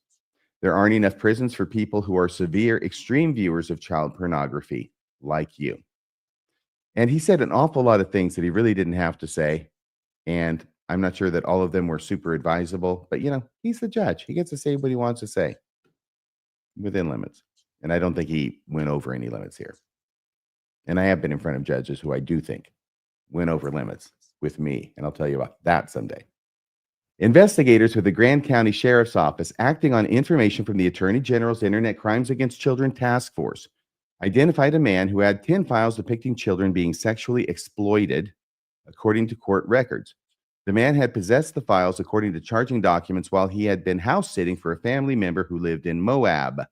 The Maine man, he's from Maine, was convicted of 2 counts of child sexual exploitation, which means I believe that he pleaded guilty to it.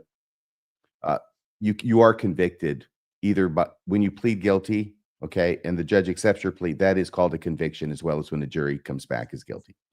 The Maine man was convicted of 2 counts of child sexual exploitation, carrying a sentence of up to 15 years each. But at sentencing last week, Torgerson opted not to impose a prison sentence, sentencing him to the 112 days he had already served in 4 years of probation. Okay. The man also must register as a sex offender and comply with other court-imposed requirements. See, I got a little sign there that says prison this way, alternative sentencing that way. Torgerson warned the man that if he violated his probation, he would send him to prison. And actually, he sentenced him to 30 years. He took both 15 years for each of the convictions for each guilty plea, gave him, I think it's the max of 15 years. And then he said consecutive 30 years. So you screw this up, you're doing 30 years in prison. The man's defense attorney said in a statement to the Tribune on Tuesday that Torgerson's use of the word privilege was taken out of context in previous news reporting. The first reference of privilege was referring to jail as a first for the man. The statement reads, and second, the man's ability to remain in Utah with his mother and engage in costly therapy. Wow, it's like just what I said. Was something that not everyone can do because of financial resources, family commitments, etc. They stressed that their client's sentence was entirely consistent with the guidance provided by the Utah legislature and the Utah Sentencing Commission. And here's this guy, this kid.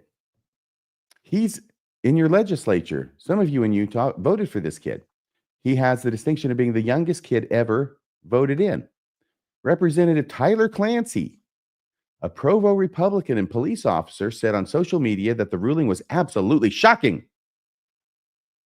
I bet he got his news from KSL. And a horrible message sent to victims of child sex abuse. Torgerson is the presiding judge in the 7th District, which covers Grand, Emery, Carbon, and San Juan counties. He was appointed to the bench in 2018 by Governor Gary Herbert. End of story. What do you think? Bravo. It's a whole different perspective than what I thought was going to be covered. Because like I said, I've just been reading headlines, believing everything I read on KSL. So thank you. This is kind of investigative of you.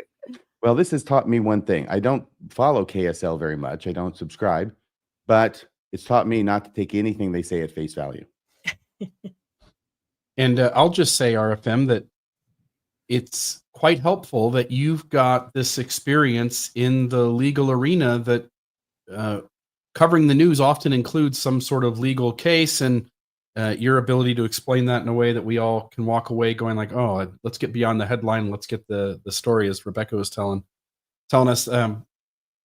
Yeah, I think it's just a big deal to have that expertise in this group. So I appreciate what you bring to the table. Thank you very much. Very kind of you. Okay, so that's that story. And Rebecca, did you have anything else you wanted to add before we proceeded? No, I just think you did an excellent job, because had I covered that story, which I was considering, over the last couple of weeks, I would have just kind of verbatim gone through KSL. I never would have understood what you were saying. So this is a big deal. No one else is talking about this from this perspective. So I hope this gets some play. Yeah, and I was really excited to bash a judge. Nothing attorneys like better than to bash a judge and bring those high and mighty suckers down to the level that all of the rest of us mere mortals walk on. This just isn't one of those cases. Yeah. That shows that we're fair and balanced here on the Mormon Newscast, right? Yes. Mormon Newscast, unfair and imbalanced. That's it. All right. Is it my turn? Is it my story now? Wow. Is it Fairview? It's Fairview. It's got to be my story. If you've noticed me looking around, there is a spider in my studio and it's coming toward me. I once read that if a spider were the size of a person, it could run 200 miles an hour. And that freaked me out. And this spider has gone, I would say, about 12 feet. Well, that would be like Aragog, wouldn't it? Yeah, that's going to be over my head pretty soon. So if I stand up, start screaming and going like this, it's not some kind of a nervous attack. It's a spider. My gosh, it really is coming closer. Oh, maybe I can stick Alice, my dog, on the spider. I don't know if she'd do that. So anyway, all right. Fairview United. And this was breaking news during the last newscast on the 19th. But I wasn't able to report on it because it kind of came in very late. So I've had to wait 2 weeks to share this information. And really the only people I could talk to about this, I was on a vacation to New Mexico over Memorial Day. And there was an amazing group of post-Mormons that I got to connect with. And they threw this incredible party I got to attend. And I spent the whole time boring everybody by talking about Fairview. So thank you, amazing group of people. But that's just how I roll. I don't have any party conversation skills anymore. It's all temple. We find your reporting endlessly fascinating. Yeah. Oh, thank you. You said that. You sounded so sincere when you said that. So anyway, I have been covering, kind of what's been happening in Fairview with the potential to appeal because there was not a super majority, which may or may not have been needed. And sure enough, on the 19th Monday, that was the deadline. Fairview United, that is a residents group that goes by FU, did, through their attorney, file an appeal on the decision or on the vote that passed the conditional use permit to build the LDS temple there.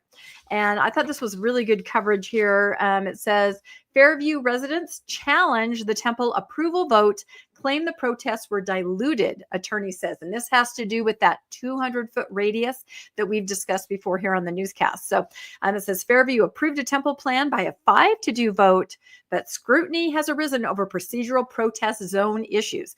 This all has to do with, when is a supermajority needed? The residents are saying it was needed right here.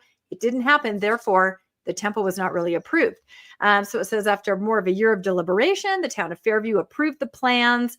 I think we know this part, 5-2. It's a shorter temple now. It's 120, but the residents are still like, nope. So here, this is kind of a picture of this 200-foot bubble that is drawn around where the temple is. And as we went through before on the newscast, there are certain conditions under which a supermajority is needed to pass something. One of them, of course, is the planning and zoning says we don't recommend. That didn't happen. But another condition is that 20% of the landowners, and that's based on the area that they own, say no. And the Fairview residents registered and documented and submitted 5 letters from 9 residences saying, we don't think this is a great project. The city calculated that to be only 17.9% based on overall land area. Does that make sense? Like one house is an acre, one house is another acre. The church, of course, is huge acreage. They add it all up and come up with the percentage. However, is the statute specific that it's based upon the land size and not just the number of landowners? Yeah, isn't that interesting? When I first read it, and I read it multiple times, and I ran it past several lawyers that I know, that you know too, and they said, no, it is land area, because it would seem very simple math. 5 out of 9 homes said no. No, it's land area. If you own more land, you have more of a sway in this.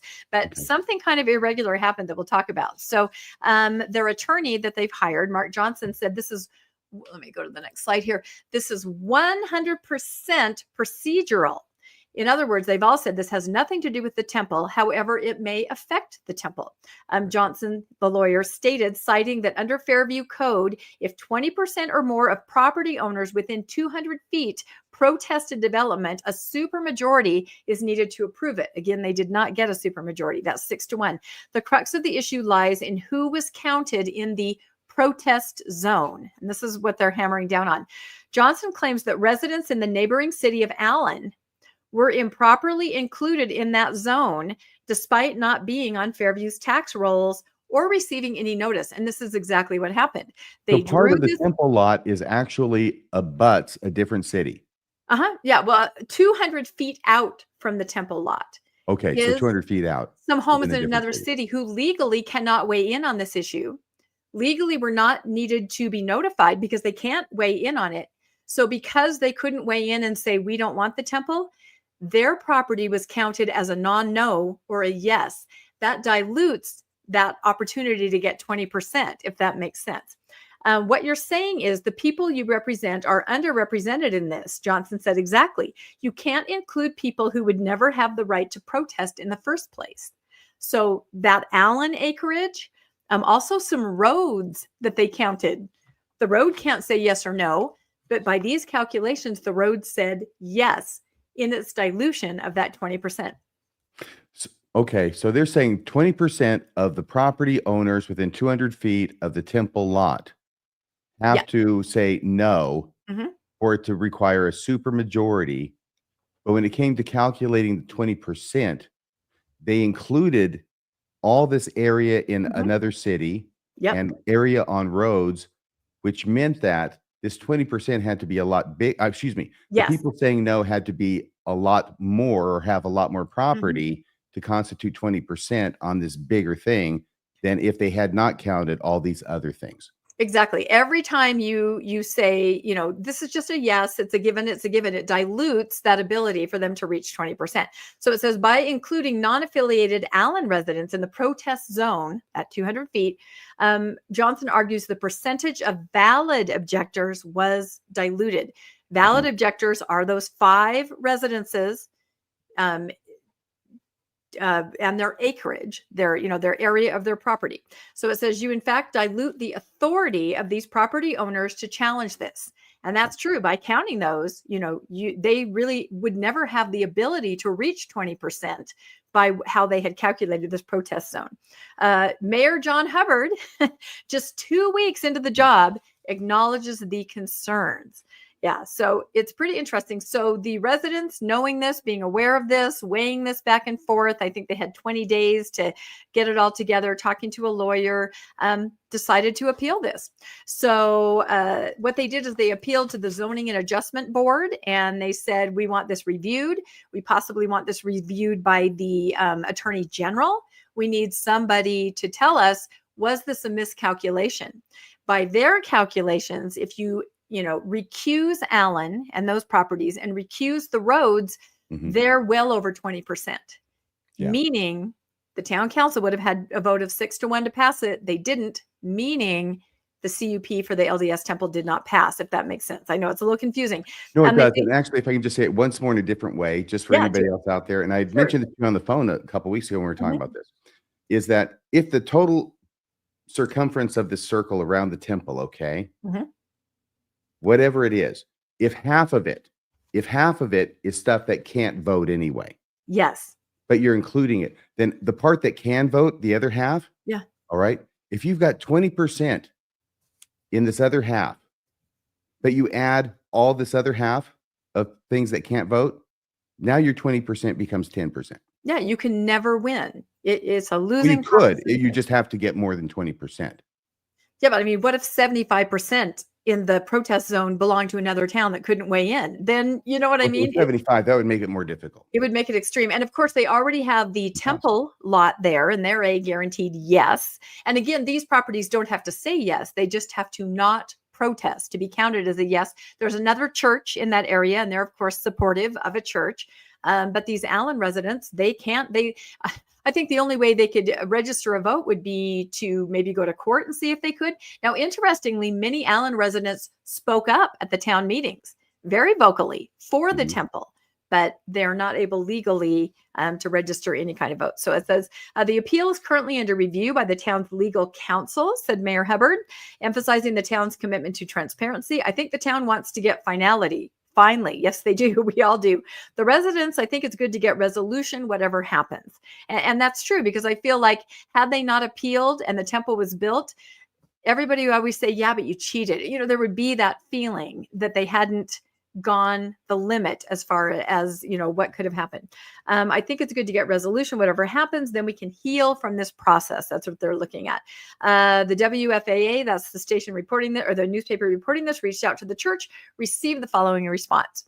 We are just now becoming aware of this matter, which is interesting because I have been podcasting about this matter for over a month. Don't you watch my show? I would think that you did. It is an issue between the town of Fairview and its residents, and we have no comment at this time. Like the mayor says, this is not about the temple, but it can affect the temple. Oh, yeah. So it says, and this is a picture of their lawyer. Meanwhile, Johnson's clients remain firm. And again, this is Fairview United. 5-2 doesn't do it, Johnson said. The church's application wasn't approved. It was denied. I mean, that's kind of a bombshell right there. The case is now before the Fairview board, but the families say they are prepared to take the matter to court if necessary. The debate over the temple and the process that led to its approval shows no sign of ending soon. Oh my goodness, we're going to keep podcasting about this until the very end. Now, interestingly, if the zoning board of adjustments rules in the property owner's favor, meaning the calculation was incorrect and a super majority was needed, then the town will probably appeal, I would guess, to the district court. If it goes the other way and the calculation is ruled it is correct, then the residents would appeal. But there is a question of what kind of power does the Planning Board of Adjustments even have? And some very late breaking news from the town council meeting on Tuesday of last week, or Thursday of last week, is that they have they procured a lawyer, an attorney for the zoning board. So what do you think that means, RFM? The town is saying, I think the zoning board needs a lawyer. I'm so sorry. This is catching me a little bit flat-footed. Here's the action the town council took this afternoon concerning the ZBA appeal. Motion. The town council has a serious concern that the town's board of adjustment may lack the authority or jurisdiction to hear the pending appeal over the issues concerning the town council's vote on the LDS CUP zoning ordinance, and move that the council take steps to engage special counsel to represent and advise the board of adjustment. I'm sorry. Yeah. They want to get a special attorney in there because obviously the city attorney really screwed this thing up. Yeah. Something happened with that calculation. Yeah. The city attorney job is to make sure that this doesn't happen.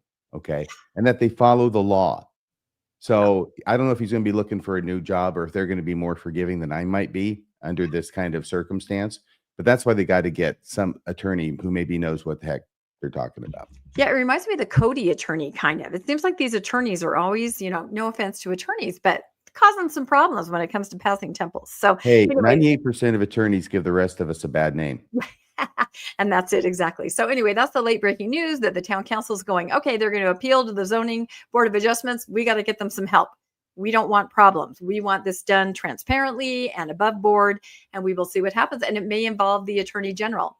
But the big news, I guess, is just that the residents are appealing. So there you go. By the way, since this all was, as I've said all along, kabuki theater. Yes. The church is just as much at fault for not researching this and making sure that they would have the votes. Yeah, I think so too. Because I mean, I don't know what would have happened if at one of the meetings the attorney would have explained, I believe the residents have over 20%. Would the council then have made sure there was a super majority? You know, I don't know how that works. Yeah. Yes, they would have. Yeah, I think they probably would have. So anyway, that's where it stands at Fairview. And do we have any more comments on Fairview before I move on to very late breaking news within the last hour from Heber? Wow. I want to ask this, which is, let's assume the city messed up and that's what they find out that's what happened. What is the recourse? Do we know how the law plays out here? Does the church still get to build its temple? Does the city have to sort of go back and say, no, we actually didn't pass that? It was denied. Yeah. And they would have to probably take it to a district court is what I'm kind of hearing, depending on which way. But yes, it was denied. It did not pass. Now, the danger 4-2 here. is a denial and 5-1 wins. And Yeah. But the Well, church, the church is the one who's going to have to get in there. they're on the going to have side to of the join with city the now. town. Yeah. This is what happens in every case. The church joins with the town to fight the residents who are trying to say the town did not fight for us or protect us. But of course, the danger here is the shorter temple conditional use permit not passed. What if the church just goes, that's it? We tried to play nice. We're back to the 173 feet, 43,000. What if they just do that? Anything can happen. That's what's going to happen, I think. Because I don't think that the city can go back and say, "Oh, we need a supermajority. Let's do the vote again." No, they would have to reapply. reapply. Supermajority this time. I think then it's going to be too obvious. Yeah, they would have to reapply, I believe. But again, the attorney general may win. It kind of all hinges on who has the authority to even look at this and pronounce something, right? And I think there's a lot of wiggle room and they can take it to court back and forth. And so they still have their fund going on the Fairview United page if anybody is interested in, now they do have an attorney. And so anyway, very interesting. Okay, so Heber Temple. This is super late breaking news, and you can probably tell by my slides, they don't look very good because I made them in my car while I was driving. But I knew that it was in court for You made summary. this in your car? Yeah, You on made my a slide phone. in I your figured car out while how you to were make slides. driving? Yeah, well, I wasn't driving. I pulled over. But because I had somebody that was actually at this meeting today and was feeding me information. And I was like, I got to put this on a slide.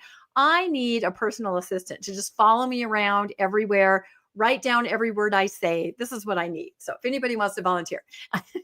So this is breaking news on the Heber Valley Temple. Today, June 2nd, there was a hearing in the afternoon for summary judgment in the 4th District Court. And so it was a little confusing. I was even talking it over with our husband. What does this mean exactly? But it means that instead of a trial, a judge is going to hear the different sides. It was oral arguments today and then kind of make a decision. Let's just get through this. Yeah. So I have some notes. What it means is there's no issue of material fact for a jury to decide, and the judge can decide the case as a matter of law. Right, exactly. So this is Judge Jennifer Mabee in the 4th District Court in Heber. And I do know that there was a big fast for this.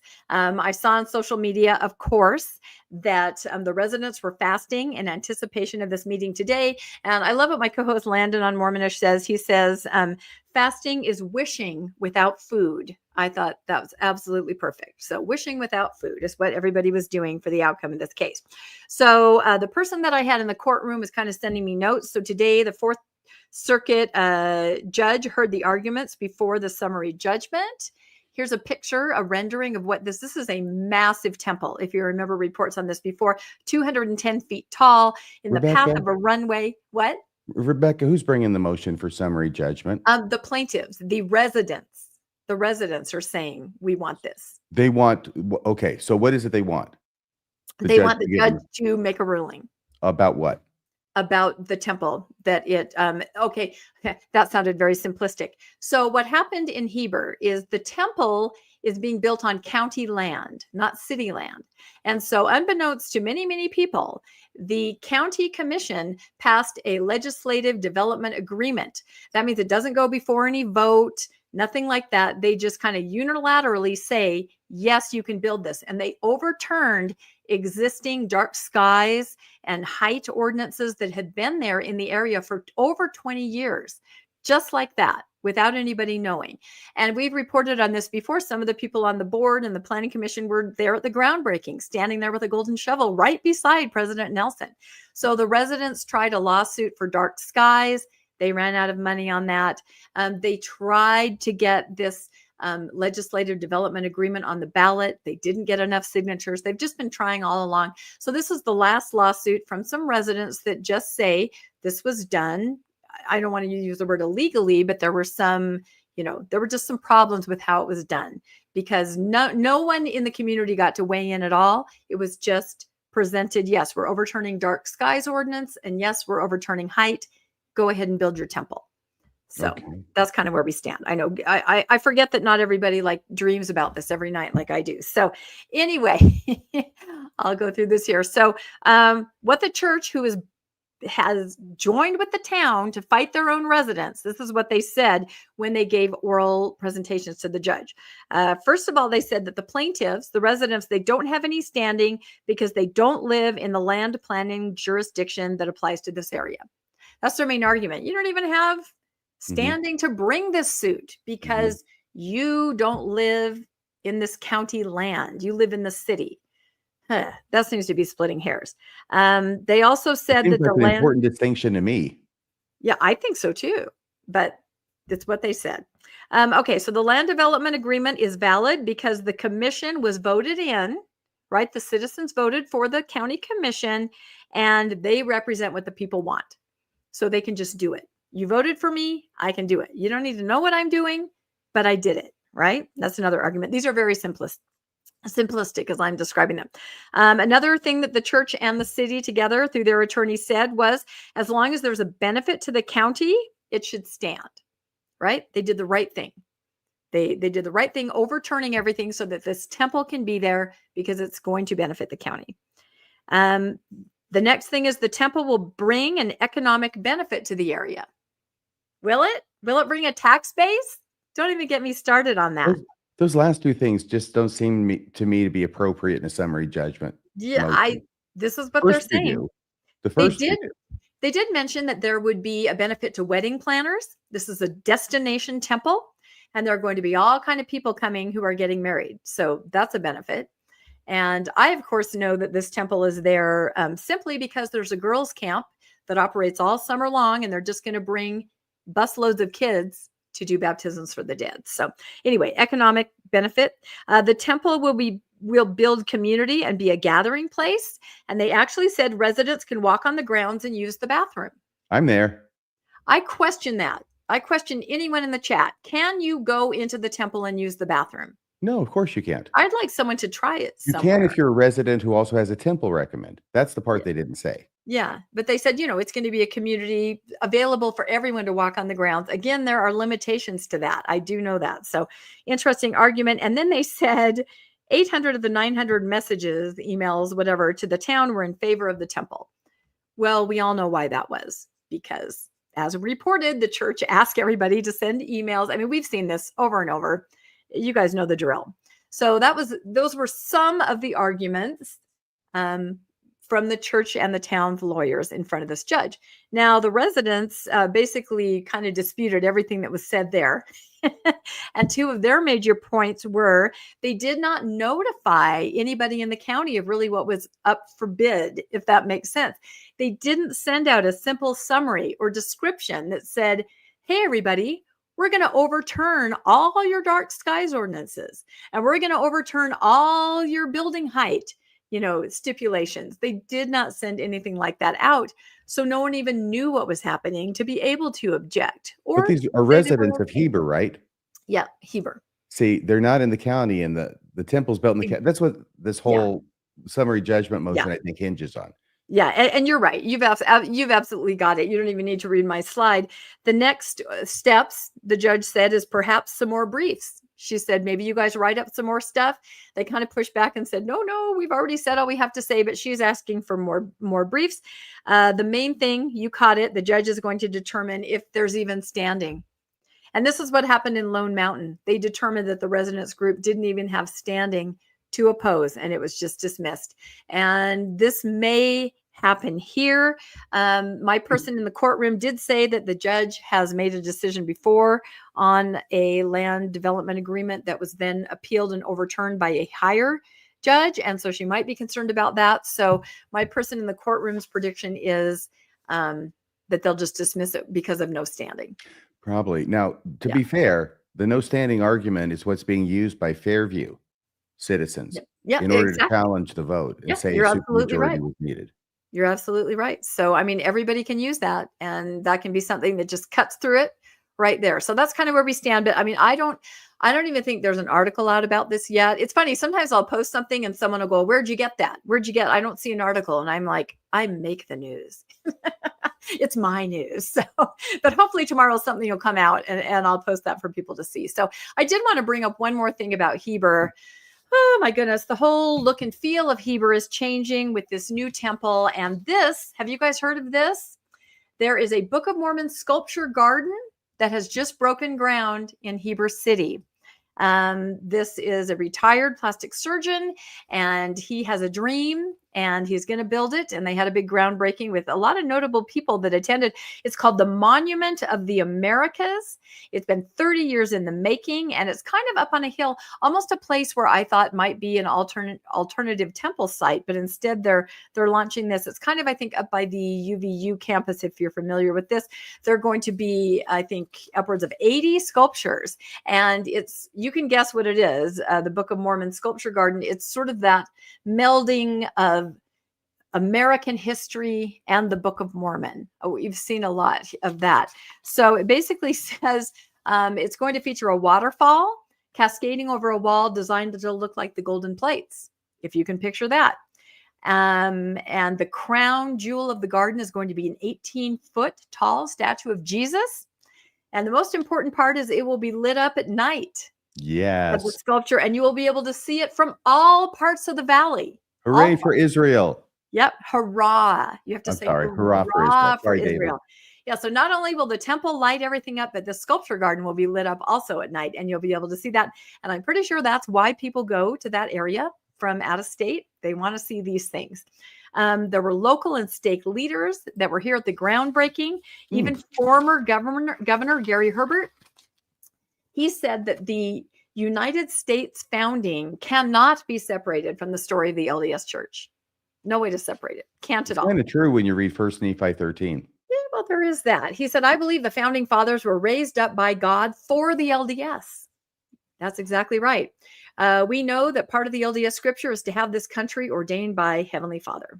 So it's going to show Book of Mormon stories. It's going to show Americana, American history stories, and it's all going to be put together on a 12-acre site.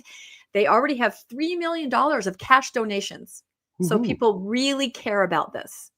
And I would suggest everybody go up and see it. Right now, all they have is a statue of George Washington and Jesus, and I think a few other things in place, because this was just the groundbreaking. But my whole point of showing this is just that the whole look and feel of Heber Valley, Utah, if you're familiar with this is skiing, this is outdoor, this is dark skies, this is people from out of state building billion-dollar cabins.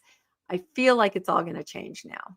So way over there on the right, I think I see the windmill at the 18th hole. Yeah. That could be it. That was always the hardest one for me to get the golf ball through. Yeah, that's it. But here are some more pictures. There's George Washington. There's Jesus. It's going to be really interesting to see it being put together. But I think a lot of the longtime residents of Heber are just, their heads are spinning, because it's about 50-50 LDS, not LDS. And I don't know what residents who aren't LDS think about this, but $3 million worth of donations, that's pretty big. That would buy you what, about 1.5 of these sculptures? I think maybe it would. Yeah, I think maybe it would. So that's the end of my temple reporting. If we don't have any more comments, I think we all covered that. I think you have the next story. I do, and I'm going to circumscribe this story into one great whole. Did you have anything else you wanted to say, Bill? Nope, I'm all good. Okay, very good. All right. So this is Jana Reese's article where she synopsized some of her interview with John Turner, the author of the forthcoming, it may already be out. It was June, right? And we're June 2nd. I think the 17th is when it actually drops. You can pre-order. Thank you, Rebecca. On Joseph Smith. So Jana Reese talks to him about polygamy because she says, I know it sounds crazy, John, but there's these people out there who actually are saying that Joseph Smith didn't practice polygamy. Do you think that's a possibility? And he goes, no way.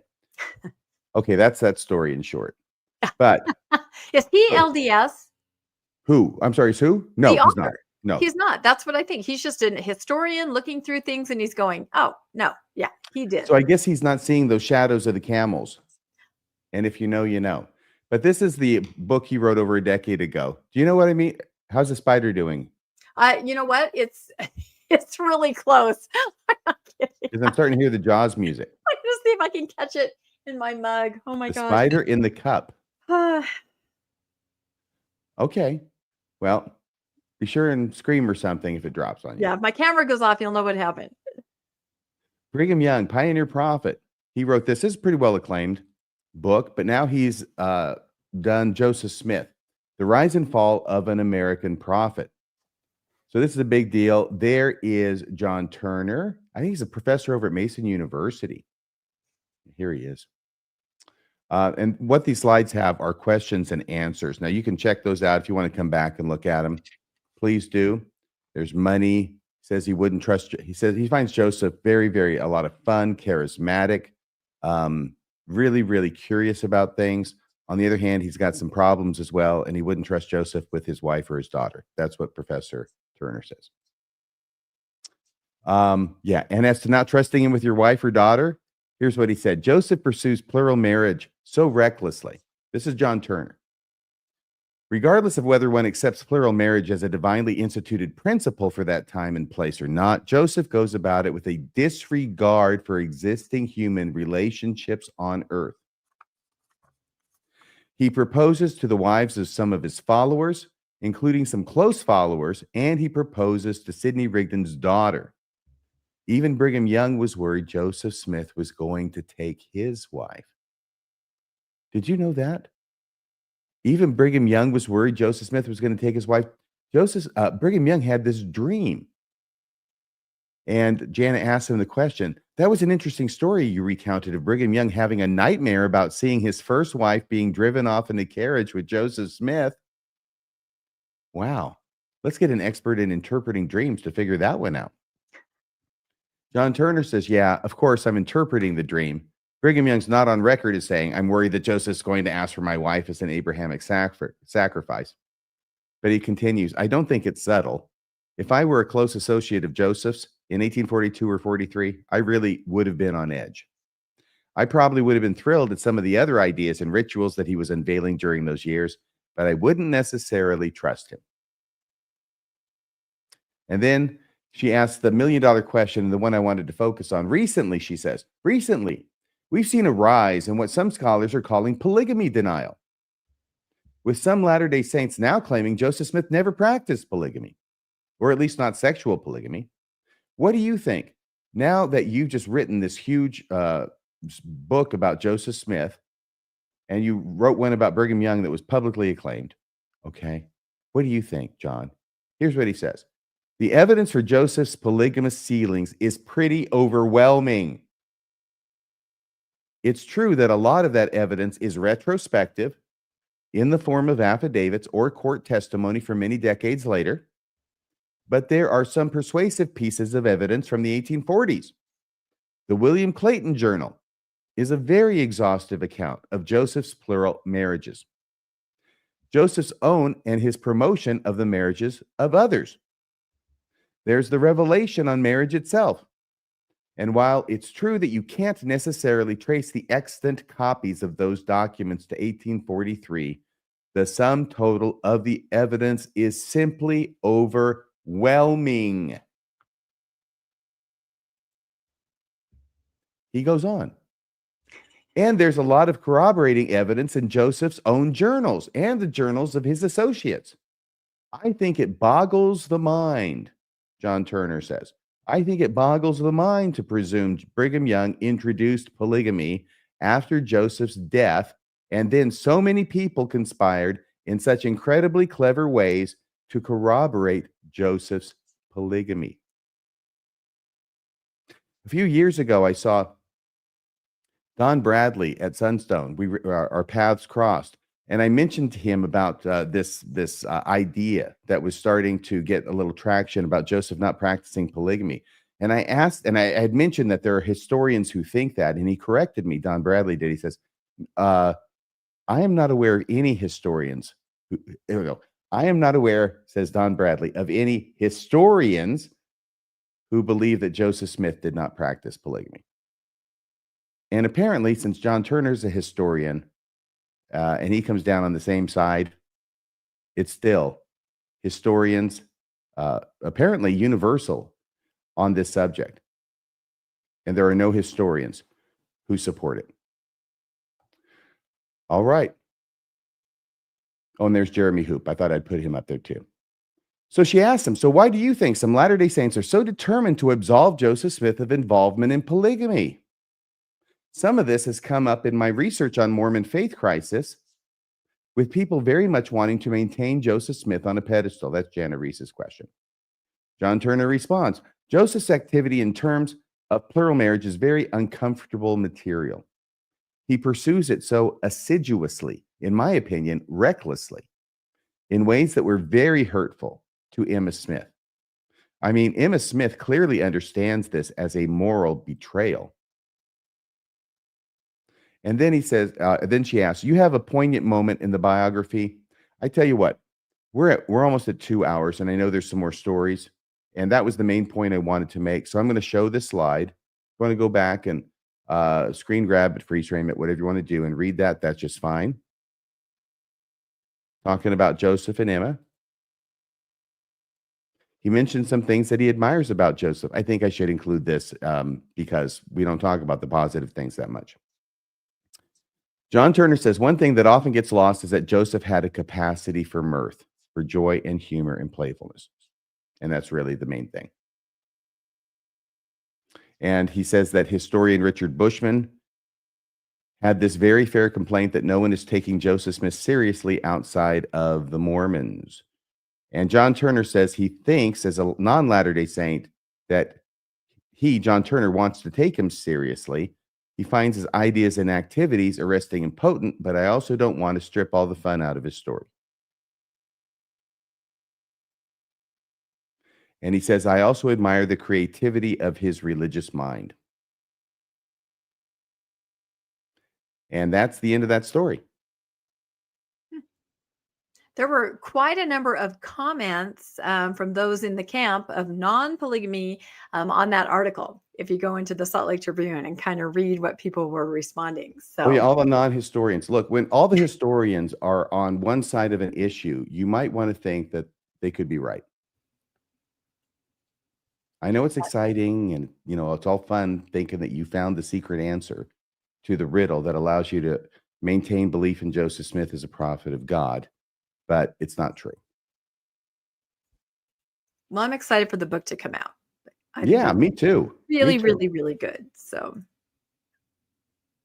I'm sure we got at least one more story here. Do you know whose this is, Bill? It was about. Yeah, I added this. Yours. Okay. I added this, and I'll just speak for 2 seconds and we can move on from it. But somebody put a Facebook post out today noting that there's this building that says the Remnant Church of Jesus Christ of Latter-day Saints. So there is a new RLDS Church. So we began our show tonight with a comment about the RLDS Church, the Community of Christ, the formerly reorganized Church of Jesus Christ of Latter-day Saints. I was not aware. I knew the Remnant existed, Denver Snuffer, that whole thing. I did not know that they were using physical buildings solely for the purpose of their churches. So it's a full-blown movement at that point. As far as I knew. You're sure that these are the same people? This is a Denver Snuffers group? That's my understanding. Where is this building? I don't know. I saw this on Facebook, and so I was putting it here just because we started off with the RLDS story. I wanted to put an RLDS story at the end that I saw on Facebook today, and I didn't get a chance to do a bunch of research, but they have their own Facebook page, Remnant Church of Jesus Christ of Latter-day Saints. My understanding, because that's what Denver calls that group, right? The Remnant? You see, that's the thing, and that's why I wonder. A lot of things can be happening without my noticing it over with Denver Snuffer and what he's doing. But for years, they had this difficulty because nobody could come up with a name for them. There was no official name. So Snufferite starts getting used. Or the Remnant gets thrown around, right? Just the Remnant, not the Remnant Church of Jesus Christ of Latter-day Saints as an official title. That would have had to have happened when I wasn't paying attention. And it certainly may have. If it is, it's an important thing to know.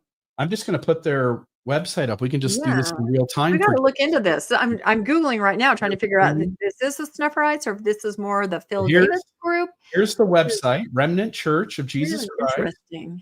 And I'm going to try to find an about here. Oh, Landon is saying it's in Independence across from the Temple lot. Now that's interesting. So I'm not sure if it's the same Denver Snuffer group. Our leadership. Let's look at that. First presidency, Terry Patience is Now the we go prophet. down the rabbit hole. This is not. No. Well, I'm in the wrong spot here. Let me take this down. Put this up. So this is their website. I'll just go back to here. Website. Well, that's quite the building. Yeah, I There's went the 4 down members. here. Right here. Our mission, our leadership. So Terry Patience is their prophet.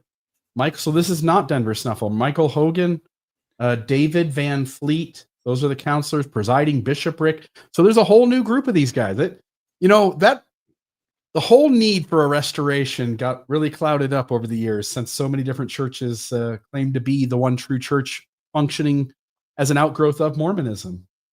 Well, if the Mormon Church were the Catholic Church 200 years into Christianity, then we would have our power backed by the Roman Empire, and we would just get rid of all these other people. Yeah, their leaders are allowed beards, so there's a positive. I'm just surprised they're allowed to use the Church of Jesus Christ of Latter-day Saints and then just tack Remnant on it. Yeah, you guys want to start a church? We can come up with a word. I would love to start a church. Can I be in the How first about- presidency? Of course, you can be the president, but it's got to be the RFM Church of Jesus Christ of Latter-day Saints.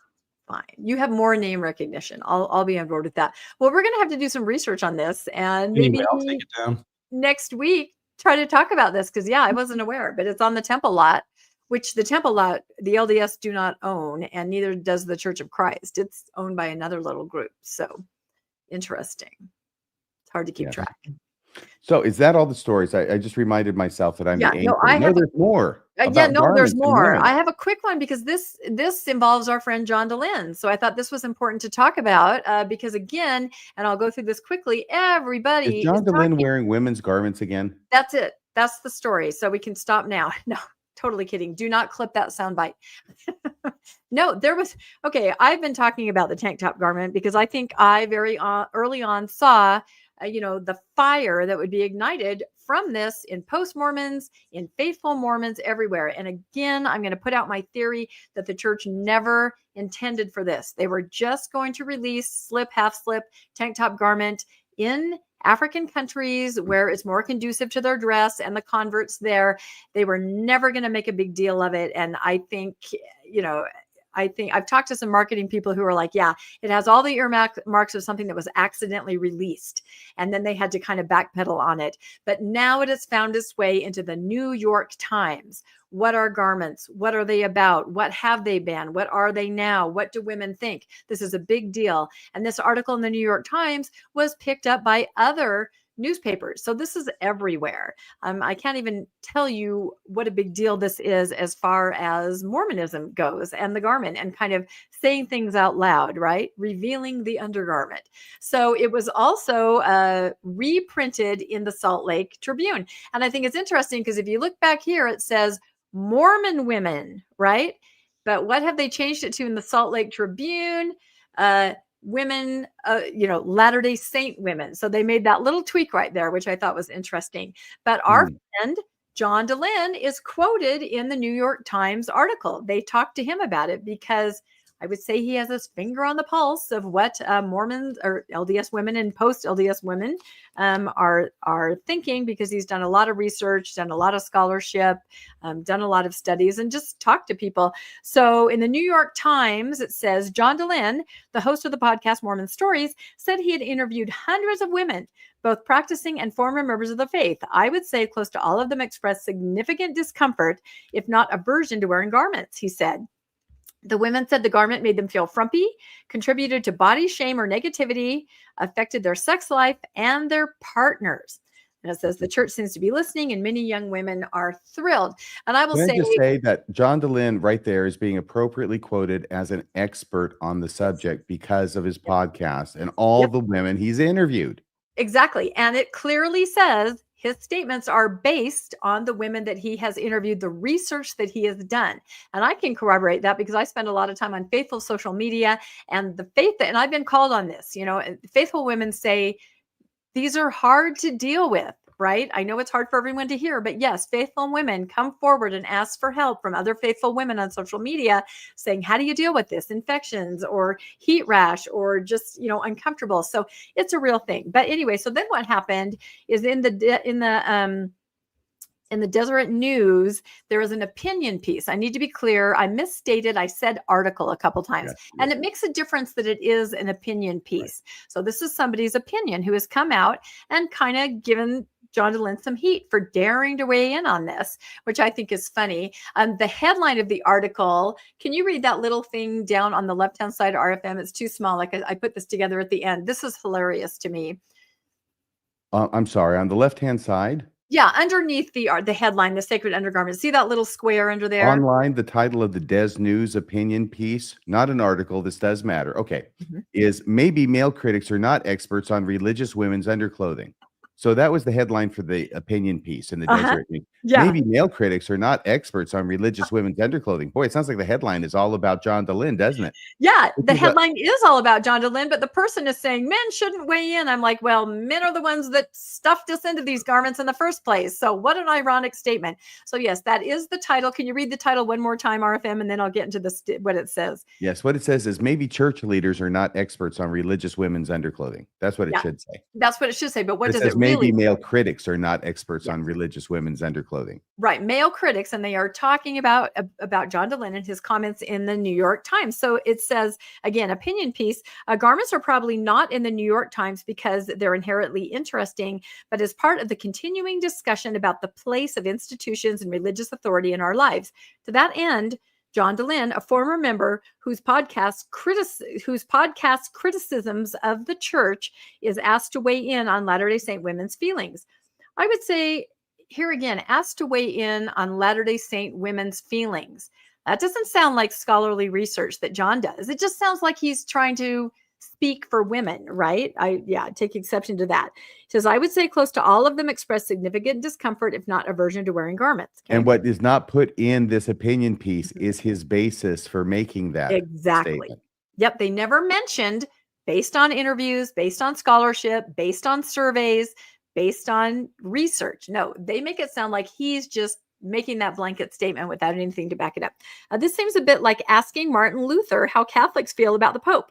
Unless there's something compelling reason to believe DeLynn's ongoing criticism of the institutional church is not coloring his perception of how its members feel, sourcing him here is mind-bogglingly weird.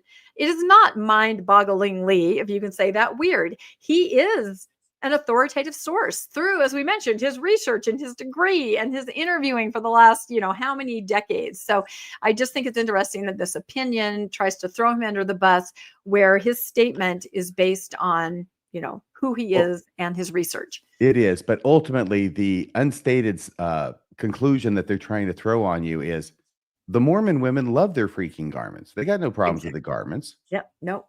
In fact, they hate the fact that now there's got tank top garments because there's less garments for them to love. But again, this is why garments have caught fire, because faithful women are weighing in and saying, oh, thank God, I've always hated them. Post-Mormons are going, wait, what now? It's a huge firestorm. And I just very quickly wanted to show you how much social media is talking about garments in all kinds of different ways.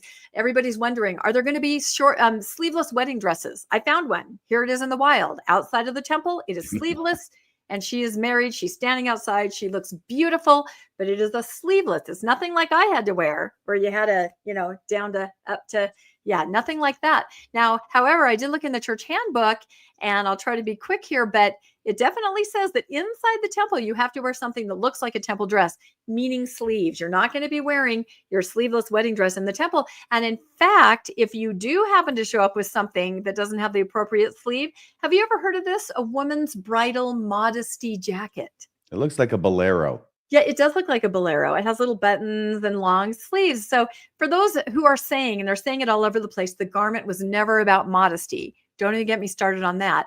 Here's your bridal modesty jacket if you show up in the temple with a wedding dress that has no sleeves. Here is a camp list I came across. Like I said, garments in the news everywhere, where they, let's see, I think is that too small for me to read? Do you want to read that circled area of what they're supposed to bring to camp here? Can you read that, Bill? And also, did you have something you wanted to say earlier? Oh, I don't remember what it was. It's okay. Yeah. Sorry, I'm over talking, trying to get done. No, we're good. So pants must cover knee, shirts must cover belly and shoulders, no tank tops, Swimsuit must completely cover your body. No, wait. I don't Come know on. what that is. What kind of swimsuit is that? I don't A know. We're very going back, tight-fitting wetsuit. 110 years to the beach. I Yeah. remember Coney now, by Island? the way, if women love their garments so much, then why in the hell do they change them so often? You know, Joseph F. Smith was the one, I think, who originally put the battle up and said, no, we're not changing that stuff. Yep. And They were going to. they've been changed 1,000 times since. So somebody's not happy. No, and again, these modesty standards for girls at camp do not apply to their moms. Their moms can wear tank tops. Their moms can wear. Okay, completely let me cover your try body. and be charitable as much as I can, okay? Because I think that by body they must mean torso. Yeah, right? I'm sure that they mean a one-piece swimsuit. I'm sure what they mean. But I just think it's interesting that the standards for the moms are now different for the teens, because moms can wear tank tops. Moms can wear pretty short skirts, as we've seen on some of the influencers, but the teenagers can't. So that's going to be an interesting fight between mother and daughter, right? Mom, you're wearing a tank top. You're not, until you wear garments. Then you can wear a tank top. Anyway, it just is getting crazy. And I thought, how are people learning about garments? You know, how are they figuring out? You've got them in the New York Times. You've got Secret Lives of Mormon Wives openly discussing garments. One character, Jen, wears them. She was upset last season that she'd forgotten them when she went to Chippendales. Yeah, I'm not making this up. But look at this here. 1 billion downloads of, or viewing of Secret Lives of Mormon Wives. I just had to do some stats on conference. You got 789 that watched on YouTube when you add up all the sessions. You got 98,000-ish that attended in person. You got like 890,000 that viewed conference. And of course, it'll continue to be viewed and used, but there's no way that it's going to get to 1 billion. So this is where people are getting their information. Places like the New York Times and Secret Lives from Mormon Wives. Well, so it's not even up to 1 million watching it on conference. No, not even up to 1 million. But 1 billion, which is 1,000 million, have already watched about garments on Secret Lives of Mormon Wives. That's exactly what I'm trying to say. This is where they're getting their information about Mormonism. It's not from conference. So, and again, if you do the stats on number of active members that they claim, over 17 million, how many there watched it, like 5%. So there's something wrong there. Anyway, another thing I thought was funny, again, the gaslighting has begun. This person on social media said it was never a rule that you had to wear garments outside of the temple. Once you're married, it was just a toxic cultural thing. And I'm hoping that we're breaking down these toxic expectations. Yeah. I don't even think I need to make a comment on that. However, I did include this picture because I'll tell a very brief story from college. When I was in college and I was running with the same boyfriend that was sick, he was wearing shorts like that, right? It was the early 80s. It was okay. We were out running. I was wearing running tights. And the next Sunday, the bishop asked to talk to us. And I thought, oh, okay, interesting. Are we going to get a calling or what's going to happen? He goes, I saw you guys out running. And I saw that you, talking to my boyfriend, who is a returned missionary, did not have your garments on, but you were wearing dolphin shorts, right? So to try to, and he read him the riot act. You should be wearing your garments. You should not be wearing dolphin shorts. When you're running? Yeah, when you're running. This is what I'm saying. Now, maybe you shouldn't be wearing dolphin shorts. That's a whole different story. But it's a real thing. I don't even know what dolphin shorts are. Do you know what dolphin shorts are, Bill? Don't you see those? You grew up. You're older than I am. You know it. You probably had a pair. You don't remember these? I did not know anything about dolphins. I just find it hard to believe that you wouldn't have worn these in PE. I'm not saying I didn't wear them. I'm just saying I never heard about dolphin shorts. By the way, as faithful as I was, I did not, nor did I think it would be appropriate to wear my garments in ballet class. That's right. But you do have that story about the professor that knew you were LDS because you had 2 shirts on. So yeah. Anyway, just this idea, everybody keep a watch out. People are starting to say, no one ever tells you to wear your garments. You just did that on your own. So this is just heating up everywhere with all kinds of different opinions, and people are basically making stuff up. It's kind of crazy. All right. One last thing here. And I know Bill had touched on this before, but if you want to get rid of your garments, right, it's a problem. My parents used to cut the marks out and fry them up in the frying pan until they were cinders and then throw those away. Yeah, exactly. That's good eating. That thing right there that I just said probably explains why I podcast. But then you have the fabric, right? Sometimes it's just bags laying in your closet forever. Celestial Recycling, you sign up, you can get a bag, large size, $40. Price goes down from there. You stuff your garments in them. They have to be clean, not bloody. Makes that clear, or soiled. You send them in. They never open the bags, but they shred them. Well, how do they know if they're bloody? They just trust you. I have no idea. They shouldn't be trusting me. They said the bag will never be open. This is not a joke. This is a real thing. This is real. And it was in the paper again this week. I know that we had touched on it a month ago, but it was in the paper again. And so they promise they will never open the bag once it's been sealed by your hands. So those marks will never be seen by human eyes again. And then they are shredded commercially. And then a fine pulp results from that. And then that's used as fuel at a cement factory. So it's eco-friendly and you can get rid of your garments that way. So you don't have to worry about cutting out marks, frying in the frying pan, whatever it is that you do. So anyway, interesting. How much does this cost? Because I may give these people a call. Yeah. Like I said, the large bags are $40 and then it goes down from there. You drop them off at a location, or if you're not near a location, you mail it in at your own expense. And it's called Celestial Recycling. So they're going to have people who are just trying to cram these bags just so full, they're going to break the zippers and everything, aren't they? Yeah, I think so. Anyway, it's a pretty innovative idea. And a lot of people say they can't believe the church hasn't come up with this already, like a recycling center. You take it back to a distribution center. But getting rid of garments, you see this post on social media all the time. Oh, I just came across a bag in the back of my closet. It's kind of cathartic for people to just not worry about how they throw them away. So anyway, I will continue to talk about garments because, it's kind of a spotlight shown on all craziness of Mormonism. So I think that's all I have about garments. One last thing, I just couldn't let it go before this. And you know what? Maybe I'll make RFM read this. Over the weekend, two letters were sent to different stakes from stake presidents in Ohio. And they are regarding letters that were sent out to all the Amish in Ohio, right? Now, there was some confusion at first about exactly what this was, but I found out that the missionaries were involved in the Columbus, Ohio mission simply by addressing the envelopes. The letters were written by former members of the Amish community, and the stake wanted to let everybody know that they can help participate in, the result of what happened from mailing these letters. RFM or Bill, do you guys want to read this?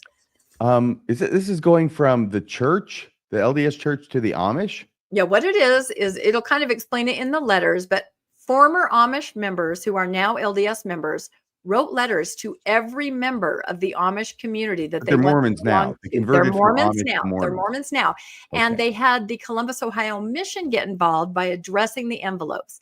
Then the mission president let the stakes in the area know what was happening and how members could also participate in this. And this letter and another letter like it that was sent to me were put out to the stake. So it'll be more clear if you read it. Boy. Yeah. Hey, Bill, are you up for reading this thing? I would love to. So Kirtland, Ohio stake. So this was just close to where I grew up. Oh, yeah. About an hour and a half east of me, Kirtland, Ohio, of course. Historical site for the church. Dear brothers and sisters, a special opportunity to add our faith and voices in prayer and fasting to those of some of our brothers and sisters was shared with us earlier this week by President so-and-so of the Columbus, Ohio mission. He shared that over a decade ago, a few families that had joined the church from the Amish community and have continued faithful and been a strength to the church even as they endured difficult challenges, such as having been shunned by many in their communities. They have felt to write a letter in a spirit of love to seek an end to the practice of shunning and to share the joy they have felt through the truths of the restored gospel of Jesus Christ that they have fully embraced. This letter was recently sent to thousands of homes, and the families that sent it have invited us to include the Amish community in our prayers and fasting this Sunday. Upon thinking about this invitation, many things come to mind, including the goodness and humility of our brothers and sisters inviting us to join them, as well as the goodness of so many of our brothers and sisters to whom they sent. Oh, and it ends there. Yeah. And somebody on social media said, oh, an organization that shuns pleads with another organization not to shun. Oh, I've said this so many times in the show and other places too, but like Elder Christofferson gives a famous conference talk where he starts off the talk saying, "Oh, isn't it sad that there's some Amish people and they joined our community and they got shunned. And that was horrible. It was horrible. And if members of the church don't behave, you should shun them." Yeah, it was the same talk. It was amazing. It's 15 minutes, and he gets both of those sentiments in there. I know. Anyway, this letter, lots and lots of people have been weighing in, and I'm sure it's very well meant, and I'm sure these people are lovely, but just the irony, and a lot of people push back when I made posts on this and saying the LDS Church does not shun.